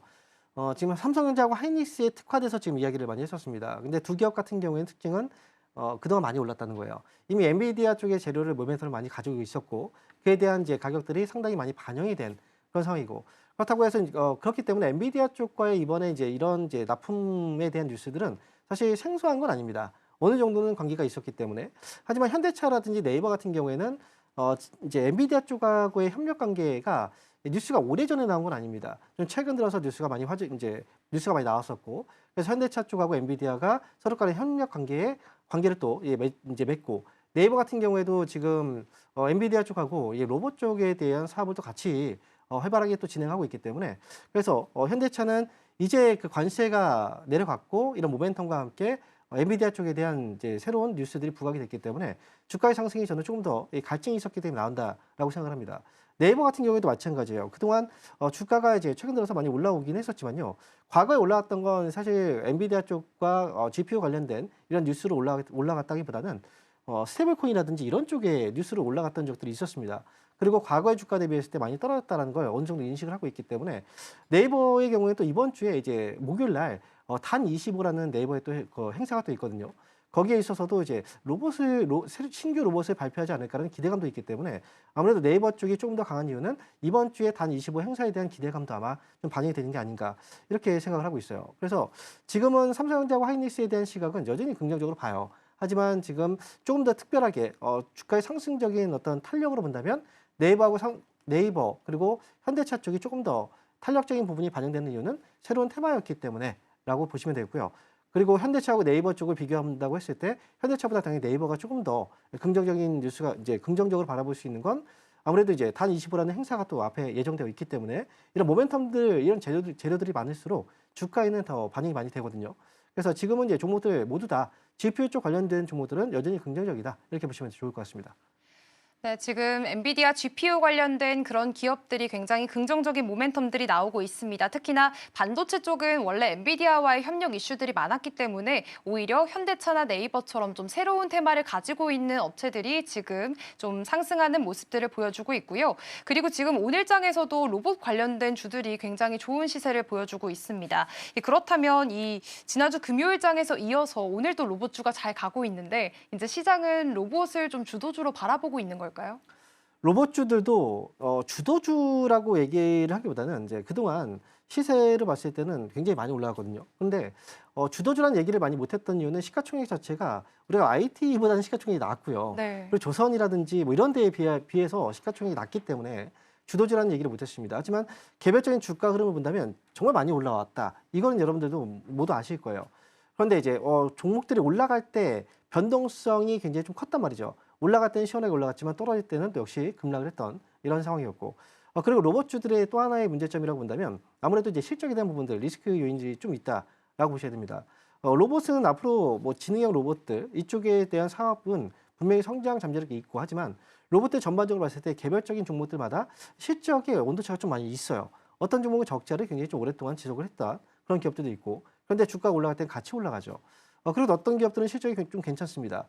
이런 기업들마다 좀 약간의 옥석 가리기도 분명히 또 있었고 그래서 지금 로봇주들의 경우에는 저는 이렇게 생각해요. 그동안에 이제 올라갈 때 꾸준하게 올라가기보다는 단발성 급등이 나왔고 또다시 급락이 나왔던 것처럼 로봇주들은 장기적인 성장 전망은 분명히 있고 지금 많이 주목을 받고 있긴 하지만 올라갈 때보다는 오히려 또 한 번에 크게 밀렸을 때 이때 사놓고 다시 올라가면 팔고 약간의 트레이딩 전략으로 로봇주들을 저는 봐야 된다 이렇게 생각합니다. 그래서 이 종목들의 경우에는 지금 이제 사놓고 끌고 가기보다는 역시 떨어졌을 때 사놓고 올라가면 팔고 이런 식의 대응 전략이 저는 맞지 않을까 이렇게 말씀드리겠습니다. 네, 지금 로봇주들이 시장에서 좀 많은 관심을 받고 있긴 하지만 로봇주들마다 실적의 온도차도 있고요. 그리고 기업들마다 옥석 가리기가 좀 필요한 시점인 것 같습니다. 단발적인 급등이 좀 나오기도 하고 장기적인 성장 전망이 있긴 하지만 그래도 트레이딩 전략으로 가져가 보는 것이 좋겠다라는 전문가님의 말씀이 있었습니다. 그렇다면 이번 주에는 또 제약바이오 쪽으로 모멘텀이 많은 한 주입니다. 여러 가지 학회들이 예정이 되어 있고요. 또 지난주 금요일장에서는 비만 치료제 관련 쪽으로도 굉장히 좋은 흐름을 보였습니다.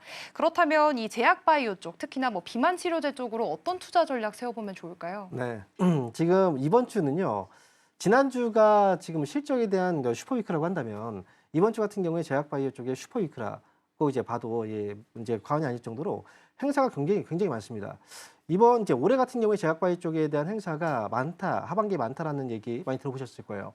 그런데 11월에 거의 다 집중이 되어 있거든요. 실제로 월요일부터 해서 월드 ADC라고 해서 항체 물약 항체 약물 접합 학회라는 이런 행사가 있고요. 그다음에 또 유럽 바이오 파트너십 그리고 화요일 날은 미국 비만 학회 앞에서 또 비만 치료제와 관련해서 지난주에 또 시세가 나왔거든요. 그리고 또 미국 면역 항암 학회라든지 미국 간 학회 이런 학회들이 많이 예정되어 있습니다. 이게 다 이번 주에 다 진행이 되는 거예요. 그리고 다음 주까지도 또 이어지는 학회들이 있습니다. 그만큼 이번 주는 제약바이오 쪽에 대한 시세, 약간 좀 기대감을 좀 많이 가져볼 수 있는 그런 장이다라고 보시면 될 것 같고요. 그리고 지난주 같은 경우에도 미국하고 하고의 협상 그 과정에서 우리나라 그 제약바이오 쪽은 제약 쪽은 의약품 쪽에 대해서 최고의 대우를 또 해주겠다라고 했기 때문에 어느 정도의 불안감은 좀 해소가 됐다라고 보시면 되고요. 그리고 지금은 이제 비만 치료제 쪽에 대한 그 이야기들을 지금 많이 하고 있어요. 그래서 비만 치료제 시장 자체가 워낙에 큰 시장이기 때문에 지금 현재로서는 이제 글로벌 기업들도 비만 치료제 시장에 지금 현재 많이 진입을 했고, 그리고 국내 기업들 같은 경우에도 특히나 한미약품 쪽이 지난주부터 해서 좀 많이 관심을 많이 이제 받고 있는 그런 기업이기도 하거든요. 그런데 이 외에도 정말 많은 기업들이 있습니다. 그리고 지금 많이 또 주목을 받고 있는 건 비만 치료제 시장도 굉장히 큰 시장이지만 지금 또다시 이제 간 치료제와 관련해서 이 시장 규모도 앞으로 좀 크게 좀 성장할 거라고 예상이 되고 있거든요. 실제로 이제 지방간 치료제 같은 경우에는 미국의 이제 FDA 승인이 떨어져 있는 치료제가 두 종밖에 없거든요. 그래서 이 시장도 연평균으로 봤을 때 30% 이상의 고성장이 예상된다고 해서 지금 앞으로로 본다면 지금 비만 치료제 시장은 이미 많이 커졌고, 그리고 앞으로도 성장이 예상되고 있긴 하지만 지금 또 우리가 지방간 치료제 쪽 시장에도 역시 관심을 많이 가져야 된다. 이 부분은 또 말씀드리고요. 그리고 아무래도 이제 이렇게 대규모 행사가 있다 보니까 관련 종목들이 되게 많습니다. 그래서 이 종목들 모두 다 우리가 또 여기서 얘기할 수는 없지만 여러분께서 이번 주는 그 종목 관련 종목들을 한번 눈여겨보시고 하나씩 찾아보시는 것도 좋을 것 같습니다. 네, 이번 주는 다양한 학회들이 많이 예정되어 있습니다. 제약바이오 슈퍼위크가 다가왔는데요. 그렇기 때문에 비만 치료제 쪽, 지방간 치료제 쪽으로 관련 종목들 함께 체크를 해보시는 것도 좋을 것 같습니다. 오늘 스탁포인트는 여기서 마무리하도록 하겠습니다. SCTV 황민혁 전문가와 함께했습니다. 고맙습니다. 네, 감사합니다.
네, 계속해서 캐스팅콜로 이어가 보도록 하겠습니다. 오늘 도움 말씀에는 기업공시연구소 변영인 대표 자리해 주셨습니다. 대표님 어서 오세요. 네, 고맙습니다.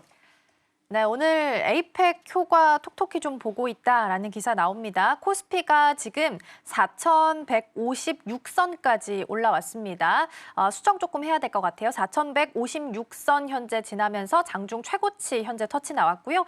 다만 이제 외국인과 기관 투자자들이 현물에서는 좀 빼고 있어서 이 부분이 살짝은 좀 걸리긴 합니다. 다만 이제 선물 쪽은 플러스권 찍혀 있긴 한데 계약 규모가 크지는 않은 상황이고요. 다행인 부분으로 본다면 일단 환율 같은 경우에는 1,429원까지 드디어 20원대까지는 좀 떨어짐이 나옵니다. 3원 90전 정도 하락을 하면서 1,429원 선에서 현재 거래되고 있다라는 부분 체크 드리겠습니다. 일단 전반적인 개장 분위기 여쭤볼게요. 현재 분위기 어떤가요? 네, 일단 지난주 미국 연준에서는 다소 좀 매파적인, 그래서 12월 금리 인하에 대해서 좀 신중론이 좀 부각이 됐는데, 그럼에도 불구하고 아마존, 애플의 혹시일적 발표 이런 부분들이 기술주 중심의 수급을 좀 이끌지 않았나라고 판단이 좀 되고 있고요. 이런 효과들이 오늘 시초에도 국내 증시에서 비슷한 양상으로 좀 이어지고 있는데, 시총 상위 종목들에 대한 어떤 이 수급 연속 성과들이 일단 지난주 에이펙 효과, 그다음에 주요 이벤트가 모두 이제 소멸됐음에도 불구하고 다소 좀 연속성 있는 흐름으로 좀 이어가고 있지 않나라고 좀 판단되고 있습니다. 재차 좀 강조했던 것처럼 증시의 따끔이 좀 중요할 것 같아요. 일단 전일 종가 기준에서는 85조 7천억 원대에 대한 이 증시의 따끔 유입인데, 지난 주 중에 89조 원까지 증시의 따끔이 좀 증가됐던 부분들 역대 최고치입니다. 이 부분은 일단 증시의 유동성 관점에서 굉장히 좀 긍정적인 지표다라고 볼 수 있겠고, 양시장의 거래대금이 크게 좀 증가하고 있었는데, 코스닥도 드디어 거래대금이 한 1조 5천억 대 좀 이상, 지금 현재 1조 8천억 정도에 대한 유입량들을 좀 보여주고 있기 때문에 수급이 개선되고 있다라고 좀 판단이 좀 되고 있습니다. 주요 기업들에 대한 실적 발표, 대형주 중심의 실적 발표가 이번 주까지 해서 대다수 좀 잠정 실적 마무리가 좀 되고요. 다음 주부터는 이제 중소형주 종목들에 대한 실적 발표가 좀 예고되고 있기 때문에 수급적인 어떤 지표들은 대형주에서 일시적으로 중소형주로 좀 이관될 수 있는 부분들 참고하면 좋을 것 같고, 이런 부분들은 실적에 좀 기대 요인들이 큰 그런 종목들의 경우에는 조금 더 연속성 있는 흐름을 이어갈 수 있지 않을까라고 좀 판단이 좀 되고 있습니다. 외국인에 대한 수급 흐름들, 오늘 시초에 좀 매도세가 좀 나오고 있지만 네. 전체적인 좀 기조 좀 감안할 때 10월장을 이끌었던 것은 뭐 사실상 좀 외인이 좀 주도를 했죠. 그렇죠. 그리고 이런 것들을 좀 차치하더라도 오늘 뭐 일부 차익 매물이 좀 나오는 것들은 어찌 보면 좀 당연한 수순이 좀 되지 않나라고 좀 판단이 좀 되고 있고, 다만 전통적으로 11월에서 1월로 좀 이어지는 이 구간이 증시 어떤 약세 구간이라기보다는 전통적으로는 그래도 장이 잘 유지가 좀 되고 있다는 점들 좀 감안해 보면, 일단 선별적으로 좀 많이 과열권에 진입했던 종목들보다는 소외됐거나 다소 좀 정체되고 있는 제약바이오 섹터가 11월 좀 기점으로 해서 유동성이 일부 좀 반영될 수 있지 않을까 좀 판단하고 있습니다. 네, 그러니까요. 10월 달은 외인이 좀 이끌었기 때문에 이 정도 차익은 큰 변동을 유지하진 않는 것 같고요. 일단은 4,160선까지 지금 터치가 나옵니다. 계속 좀 키워가는 구간에 있고요. 외국인 투자자가 코스닥 시장에서 매도였다가 지금 매수로 전환을 했습니다. 규모가 크지는 않지만 그래도 플러스권으로 바뀌었다라는 부분이 좀 유의미해 보이는 상황이고요. 오늘 11월의 첫 거래일입니다. 그래서 큰 틀에서 먼저 전략을 좀 여쭤보고 싶은데, 일단 이벤트는 좀 소멸된 상황이고, 우리가 반도체 투톱 대표적인 삼성전자, SK하이닉스 실적까지는 이미 다 오픈을 한 상황이라서 사실 눈에 띄는 이벤트가 크게 있진 않은 상황이거든요. 11월 장에서는 어떤 전략을 좀 가져가면 좋을까요? 그러니까 11월 장의 경우에는 일단 어닝 시즌에 관련된 기대감들 우리가 조금 더 주목을 좀 해봐야 될 것 같은데, 수출 데이터에 대한 희비가 좀 있었어요. 우리가 3분기 수출 데이터가 좀 잘 나왔던 일부 섹터들, 특히나 자동차주의 경우에도 수출 데이터는 좀 좋았는데 세부적인 데이터에서는 뭐 미국향 영향을 일부 좀 받았었고,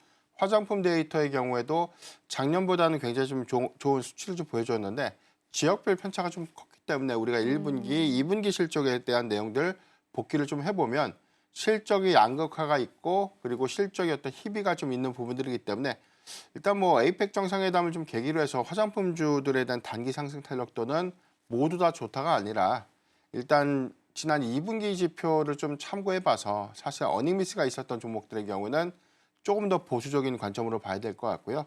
오히려 좀 명확한 이익 기조를 좀 보이고 있는 뭐 APR 같은 종목들의 경우에는 조금 더 관심 있게 좀 볼 수 있는 구간이 아닌가라고 좀 판단이 좀 되고 있습니다.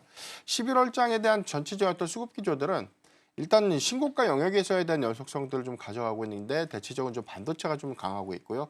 조선주의 경우에도 역시나 뭐 사실상 수급이 좀 끊이지 않고 쉬어가고 난 이후에도 재차 좀 부각되고 있는 모습들이기 때문에 이런 관점에서 수급이 주도하는 섹터들은 재차 좀 관심 있게 좀 봐야 될 것 같은데, 사실 이제 고점이라는 부담들 때문에 접근은 좀 용이하지는 않을 거예요. 다만 늘 강조드렸던 것처럼 일단 무리하게 좀 따라가기보다는 일단 쉬어가는 구간, 섹터가 좀 소화되는 구간에 반사되는 섹터들에 대한 접근, 그리고 단기적 관점에서 다시금 좀 수급이 좀 유입될 수 있는 뭐 반도체주 이런 경우로 다시 수급을 좀 이전하는 그런 투자 전략들이 좀 용이하지 않을까라고 좀 판단되고 있고, 일단 연말 관점에서는 상법 개정안에 대한 기대감들을 좀 감안했을 때 네. 저는 뭐 지주사라든가 증권주, 그리고 특히나 뭐 이번 주에 증권주들에 대한 일부 실적 발표가 좀 예고되는데, 단순하게 뭐 실적이 좀 좋은 것들보다는 4분기 전체적인 어떤 주주 현안들을 어떻게 좀 가져갈 것인가, 그래서 자사주 취득 요건이라든가 배당 성향을 얼마만큼 좀 늘릴 수 있는가, 이게 좀 중요할 것 같기 때문에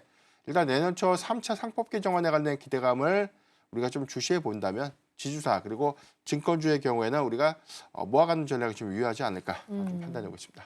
네, 오늘 지수가 다시 이제 더 높은 터치가 나왔죠. 4,160선까지 제가 좀 확인을 했는데, 4,160선까지 신고가 터치가 나오면 당연히 이제 수혜를 받는 건 또 증권주로 따라올 수밖에 없죠. 그래서 자사주 비중이 좀 높은 부국증권이랑 신영증권이 바로 올라오네요. 지금 한 5%대까지 오름세가 좀 나타나고 있어서 함께 참고해서 보시면 좋겠습니다. 자, 그럼 이어서 오늘 올라오고 있는 테마들도 함께 점검을 좀 해보도록 하겠습니다. 첫 번째 테마 먼저 열어보면요. 일단 조선 쪽 준비되어 있습니다. 뭐 여전히 관세 협상 후에 기대감이 좀 있는 상황이고요. 오늘은 HD 현대라인 쪽에 실적 발표 예정되어 있으니까 참고해 보시면 좋겠습니다. 두 번째 열어볼게요. 두 번째는 원전입니다. 엔비디아가 GPU를 공급을 해준다라고 이야기를 했습니다. 그러면 GPU를 통해서 AI 협력을 강화한다면 그에 따른 전력원은 어떻게 가지고 올 것인가에 대한 고민은 또 할 수밖에 없죠. 그렇게 되면 가장 대표적인 전력원으로 원전 이야기가 나오고 있고 사실상 오늘은 전선이나 전력 설비 쪽이 조금 더 강하게 움직임 나오고 있기 때문에 참고해서 보시면 좋겠습니다. 마지막 열어볼게요. 마지막은 자동차입니다. 관세 협상이 이제 15%로 마무리가 된 상황이라서 한번 좀 주목을 받았다가 그 힘이 좀 빠진 상황이었는데 엔비디아와 협력 소식, 현대차가 특히나 더 콕 집어서 이야기가 나오게 되면서 오히려 다시 한번 주목도가 좀 높아지게 됐습니다. 자동차 쪽에 대한 고민도 오늘 함께 좀 해보도록 하겠고요. 원전 쪽부터 볼 텐데 원전보다 오늘 전력원 중에 전선과 전력 설비가 조금 더 강해서 이쪽에 초점 맞춰서 전략을 세워보도록 하겠습니다. 효성중공업 한 종목 좀 보도록 할게요. JP모건에서 250만 원까지 이야기를 했고요. 하나증권에서 오늘 아침에 나온 거 보니까 300만 원까지 이야기가 좀 나왔더라고요. 그래서 효성중공업이 워낙 좀 무겁게 움직임이 나왔지만 여전히 실적이 탄탄하게 좀 받쳐주고 있는 상황이라서 여기서 증권가에서 바라보고 있는 이 TP까지 진짜 가능성이 있을까요? 일단 효성중공업의 경우에는 뭐 상방에 대한 매물 부담이 좀 제한적이기 때문에 일단 수급이 사실 뭐 주도하는 부분들 저는 연속성 있게 좀 갈 것 같아요. 다만 그래요. 우리가 좀 주목해봐야 될 포인트가 성장의 여력, 그러니까 추가적인 어떤 이 여력이 있는가라는 관점에서 해석을 해봐야 될 것 같은데 효성중공업이 고점을 좀 계속해서 좀 재차 좀 경신하게 된 가장 큰 이유가 수요죠, 수요. 북미양 일단 뭐 노후 전력망에 관련된 수요 이 부분 때문에 사실 최근 한 1년 반까지에 대한 어떤 수급을 좀 크게 좀 반영시켰고 이후부터는 AI 데이터 센터에 대한 전력 인프라 구축 부분들, 그래서 초고압 변압기에 대한 수요인데 일단 상반기보다 이번 실적에서도 확인됐던 부분을 보면 초고압 변압기에 대한 수요의 확장성들이 재차 좀 증가되고 있기 때문에 뭐 효성중공업, HD 현대일렉트릭, 그다음에 뭐 LS 일렉트릭 같은 기업들이 이번 3분기 영업이익 추정치가 상향됐던 부분들의 가장 큰 원인이 초고압 변압기에 대한 예상치보다 더 견조한 수요 확장성 부분들이 실적을 좀 주도했는데 이 부분은 이제 4분기까지 계속해서 좀 이어질 수 있겠고 4분기뿐만이 아니죠. 저는 뭐 향후 3년간은 초고압 변압기에 대한 이 수요는 재차 좀 이어질 수 있지 않을까. 오늘 시장에서 좀 강한 흐름들을 좀 보여주고 있는 경우는 뭐 에이펙 정상회담을 이후로 국내 경우에도 GPU 26만 장을 좀 공급받게 됐죠. 이 부분은 소버린 AI 정책이 이제 본격화된다는 부분이죠. 이 부분은 일단 국내 경우에도 AI 인프라 투자가 가속화된다는 부분들. 그래서 이제 국내 수요 부분들을 갖는데 기대 요인들을 좀 반영시켰고 전체적으로 AI 기조가 뭐 알파벳이라든가 뭐 메타 그다음에 아마존 같은 기업들에 대한 최근에 실적 발표에서 좀 확인됐던 캐펙스 투자 기조에 관련된 확장 기조가 이번에 뭐 실적에서도 확인된 것처럼 앞으로에 대한 어떤 수요 증가 부분들은 인프라 투자가 좀 본격화된다는 구간 안에서 전력기기들의 수혜가 좀 될 수는 있겠다라고 좀 판단이 좀 되고 있습니다. 현재 수급상으로 보면 RSI 지표에서 과열권이에요. 지금 90피까지 좀 상위를 하고 있기 때문에 네. 사실상 뭐 펀드메탈을 좀 논의를 하더라도 수급이 좀 주가를 좀 이끌고 있다라고 볼 수가 있기 때문에 사실 뭐 신규 진입이 좀 부담스러운 건 맞지만 현재 구간 내에 좀 무리하게 좀 진입은 저는 좀 그래도 좀 리스크된 관점에서 쉬어가는 구간에 좀 진입이 좀 가능하지 않을까라고 판단이 좀 되고 있고 전체적으로 오늘 전선주에 대한 흐름들 좀 좋은 흐름들을 보여주고 있는데 마찬가지로 말씀드렸던 것처럼 대체적으로 AI 인프라에 관련된 어떤 견조한 수요 기대감 그래서 뭐 이런 것들이 뭐 빅테크 기업들에 대한 어떤 향후에 전망치 상향과 좀 맞게 오히려 좀 수급에 대한 반영을 좀 이끌고 있지 않나 판단하고 있습니다. 와, 근데 이렇게 무거운 종목임에도 불구하고 긍정적인 점수를 좀 주셨습니다. 하나증권에서 300만 원까지 내다본 상황이다라는 부분 함께 보셔야 될 것 같고요. 분기로 봤을 때는 사상 최대 실적이고 컨센도 43% 이상 상회를 했습니다. 미국 쪽에 대한 수요가 여전히 탄탄함을 좀 다시 한번 확인할 수 있었던 실적이었고요. 오늘도 지금 모건 스탠리 그리고 홍콩 상하이 쪽에서 매수 상위 창구에 이름 올리고 있고 기관 쪽에서 오히려 수급이 좀 탄탄하게 좀 들어오고 있는 상황이네요. 지난 한 2주 정도 보더라도 이틀 빼고는 계속해서 들어오는 모습도 현재 확인이 됩니다. 그러면 전선이랑 전력 설비를 통틀어서 보면요. 사실 저평가 종목은 그냥 계속 저평가인 것 같고 잘 네. 가는 종목만 좀 골라서 계속 잘 가는 것 같거든요. 그러면 이 섹터 안에서는 그냥 따라가야 되는 건지 아니면 숨어있는 종목들, 덜 간 종목을 우리가 또 찾아봐야 되는 건지도 궁금해요. 네, 수익지표 상에서 보면 뭐 실적이 가장 큰 기여치, 이익이 영업이익률에 대한 관점의 기여도가 좀 높은 품목이 뭐 전선보다는 초고압 변압기예요. 중전압기보다는 초고압 변압기에 대한 이 OPM이 20%대로 좀 제가 추정이 좀 되고 있고 네. 전체 영업이익률이 한 10%대를 좀 채 상회하지 못했던 기업들이 좀 대다수기 때문에 전선주의 경우에는 전력 인프라에 대한 투자가 좀 맞물리면서 같이 좀 따라간다라고 좀 보시면 좋을 것 같은데 현재 수급이 중소형주보다는 이제 대형주에 좀 더 집중이 되다 보니까 아무래도 대형주의 수급이 좀 더 돋보이는 그런 경향들이 좀 있는데 제가 2부 오후 방송이죠. 오늘 서울경제 이제 오후 방송에서 좀 언급했던 일진전기 같은 종목들 이런 부분들이 초고압 변압기에 대한 증설 투자 효과가 이번 3분기부터 일부 좀 반영이 됩니다. 네네. 그런 관점에서 보면 오늘 전선주에 대한 매출 포지션이 현재는 뭐 50%보다는 좀 높기 때문에 전선 섹터로 좀 분류가 좀 되고 있지만 주가가 상대적으로 더 강한 흐름들을 좀 보여주고 있는 것들은 초고압 변압기에 대한 어떤 향후의 어떤 실적 기여 기대감들이 조금 더 좀 반영되고 있지 않나라고 좀 판단되고 있기 때문에 앞으로 이제 변압기에 대한 수요 부분들은 AI 인프라 투자와 좀 맞물리면서 같이 가는 상생형 구조로 좀 봐야 될 것 같고요. 여기 더해서 뭐 노후 전력망에 관련된 어떤 교체 수요 부분들은 북미를 좀 비롯해서 유럽까지 좀 재차 좀 확장될 수 있는 그런 기조를 좀 감안해 보면 저는 전선주의 경우는 뭐 실적의 기대감들을 좀 반영시킬 수도 있지만 아직까지는 수급이 그래도 AI 인프라를 좀 대비했을 때 전력 설비 그래서 좀 변압기 관련 종목들을 조금 더 옥석 가리기 관점에서 좀 봐야 되지 않을까 좀 되는 것입니다. 네, 오히려 OPM, 그러니까 영업이익률 측면에서 바라본다면 전력 설비, 변압기 쪽을 좀 살펴봐야 된다라는 말씀 같이 주셨습니다.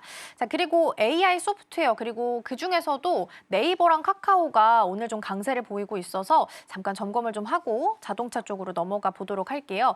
네이버 같은 경우에는 이제 하정우 수석이랑 젠슨왕 CEO랑 회동을 한 이슈도 있었고요. 이번 주에는 휴머노이드 로봇 일정도 일단은 있는 상황이긴 합니다. 그래서 오늘 한 3% 정도 상승을 했는데 기대해 볼 만한 요소가 있어서 이렇게 주가를 좀 끌어올리고 있는 건지 네이버에 대한 평가를 어떻게 좀 내려볼까요? 네, 일단 이전 고가가 6월 24일 29만 8천 원이죠. 이 부분이 역시나 소버린 AI 관련된 기대감들이 좀 반영이 됐고 일부 이후에 약간 정책이 다소 좀 지연됐다거나 일단 재료 소멸 관점에서 차익분을 좀 반납하는 그런 모습을 보였는데 오늘 수급 흐름들을 좀 보면 장중에 6%대까지 좀 상승을 했죠. 28만 7,500원까지 좀 상승을 했기 때문에 일단 수급의 방향성은 이전 고가였던 29만 8천 원을 좀 상회할 수 있는 그런 기대 요인들을 좀 반영시키고 있지 않나라고 판단되고 있는데 대체적으로 이번 뭐 엔비디아의 GPU 26만 장 공급에 관련된 이슈들 이 부분이 본격화가 좀 됐다는 관점에서 보면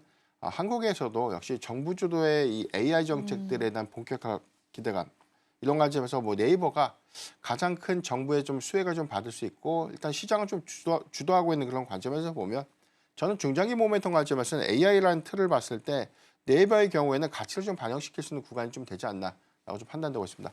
다만 시장의 전반적인 어떤 수급들이 반도체에 너무 집중되고 있었고 이 부분이 3분기 어닝 시즌의 어떤 종료 시점과 좀 맞물리면서 수급이 좀 다소 좀 분산된다면 전 네이버, 카카오, 그다음에 제약바이오 섹터에 대한 어떤 이관들 안에서 수급이 좀 반등될 수 있겠는데 네이버의 경우에는 일단 대체적으로 뭐 이 챗 GPT의 어떤 이 검색 엔진 어떤 이 활성화 부분들 때문에 수급이 어떤 노이즈가 좀 되긴 했지만 대체적인 어떤 국내 영향도는 좀 제한적이다라고 좀 볼 수 있겠고 오히려 네이버 커머스에 관련된 약진 부분들 특히나 뭐 두나무와의 향후 지분 수합에 관련된 어떤 이슈가 좀 본격화 좀 된다면 우리 향후의 외형 확장 관점에서 저는 네이버의 경우에는 재차 조금 더 고점을 좀 높일 수 있는 그리고 수급을 좀 반영시킬 수 있겠다라고 좀 판단할 수 있기 때문에 저는 네이버는 뭐 중장기 관점에서 저는 모아가는 전략 유효하지 않을까 좀 재차 좀 강조드리겠습니다. 네, 네이버가 또 오랜만에 움직임이 좀 나타나죠. 그러니까 GPU가 26만 장 공급인데 21만 장이 민간 기업이고 5만 장이 공공 부분입니다. 근데 네이버는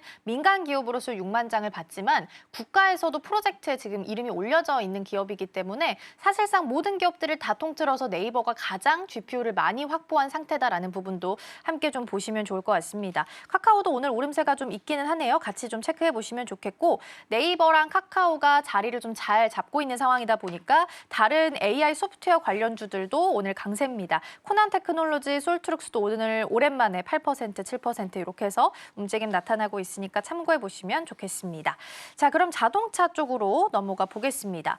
자동차주가 일단 관세 협상됐을 때 반짝 올라갔다가 그날 종가에는 힘을 지키지는 못했어요. 근데 그 다음에 이제 젠순왕 CEO가 현대차의 정의선 회장이랑 치킨을 같이 먹으면서 다시 한번 좀 힘이 붙어주는 모습이 나타나고 있거든요. 그러면 이걸 일시적인 반등으로 봐야 될지 진짜 리스크가 해소돼서 올라가고 있는 걸로 해석해야 될지 어떻게 보세요? 네.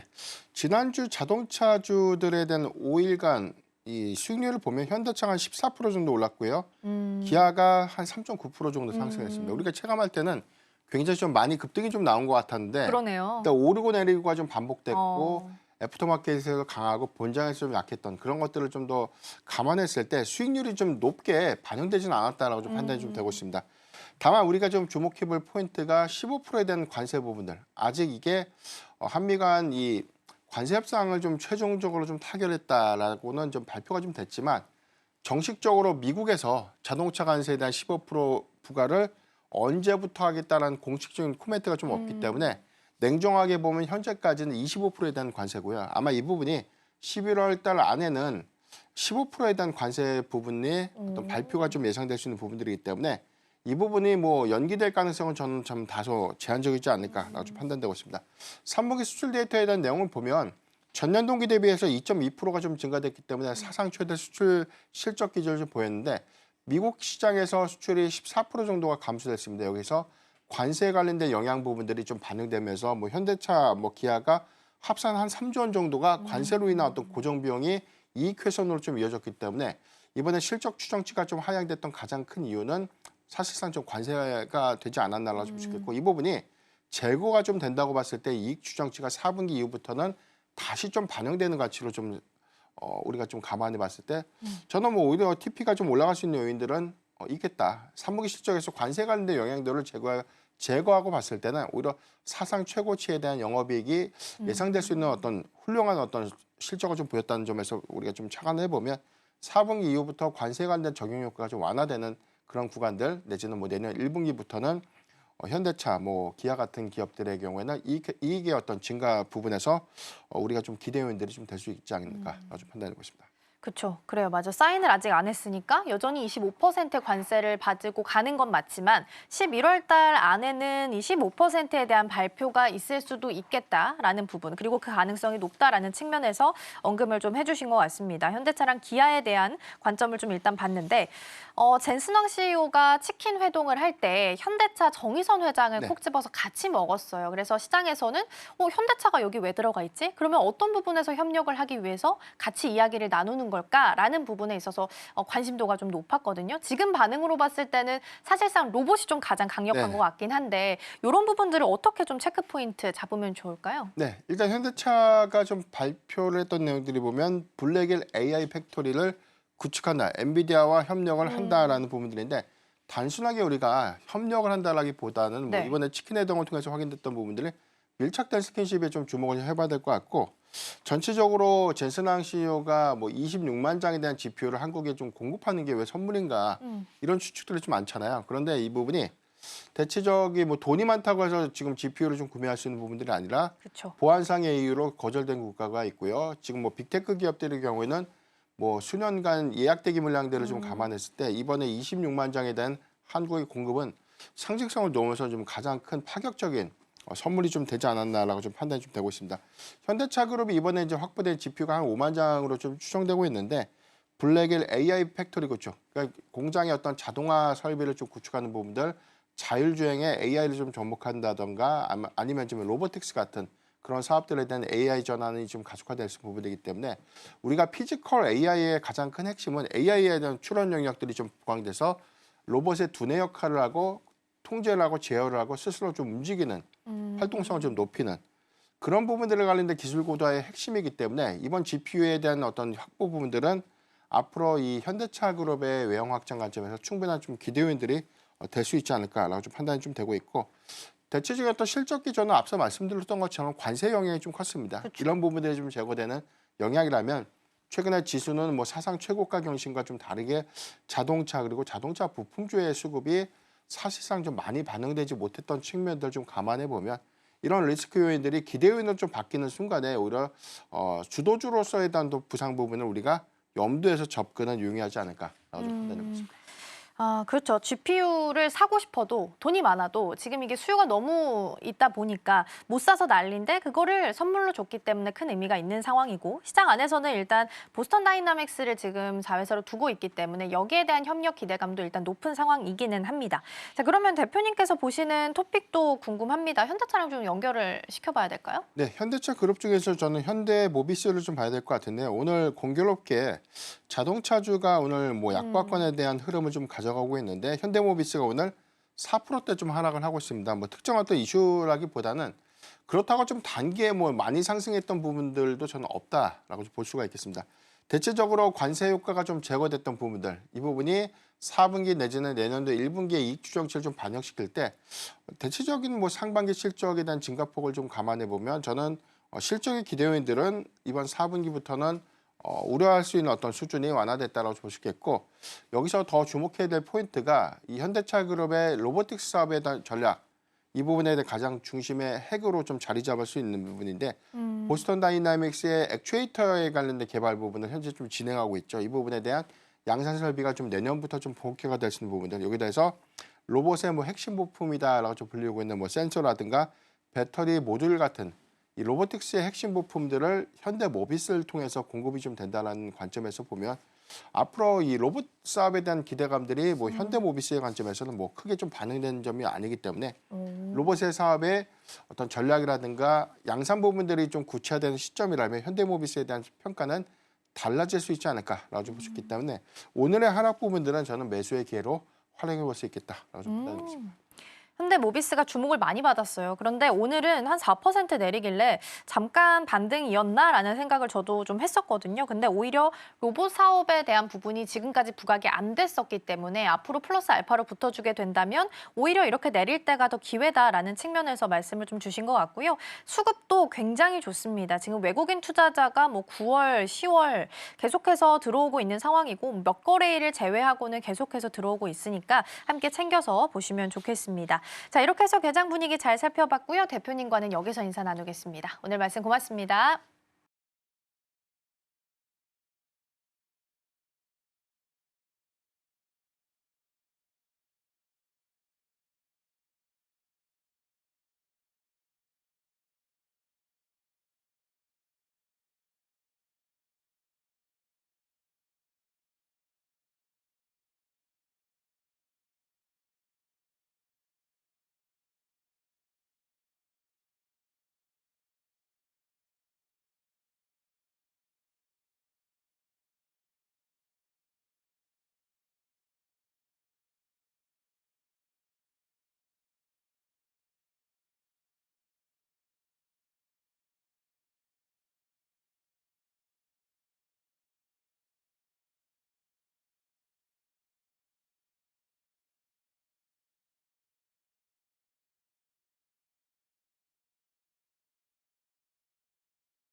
네, 지금 이 시각 시장 상황 한번 체크해 보겠습니다.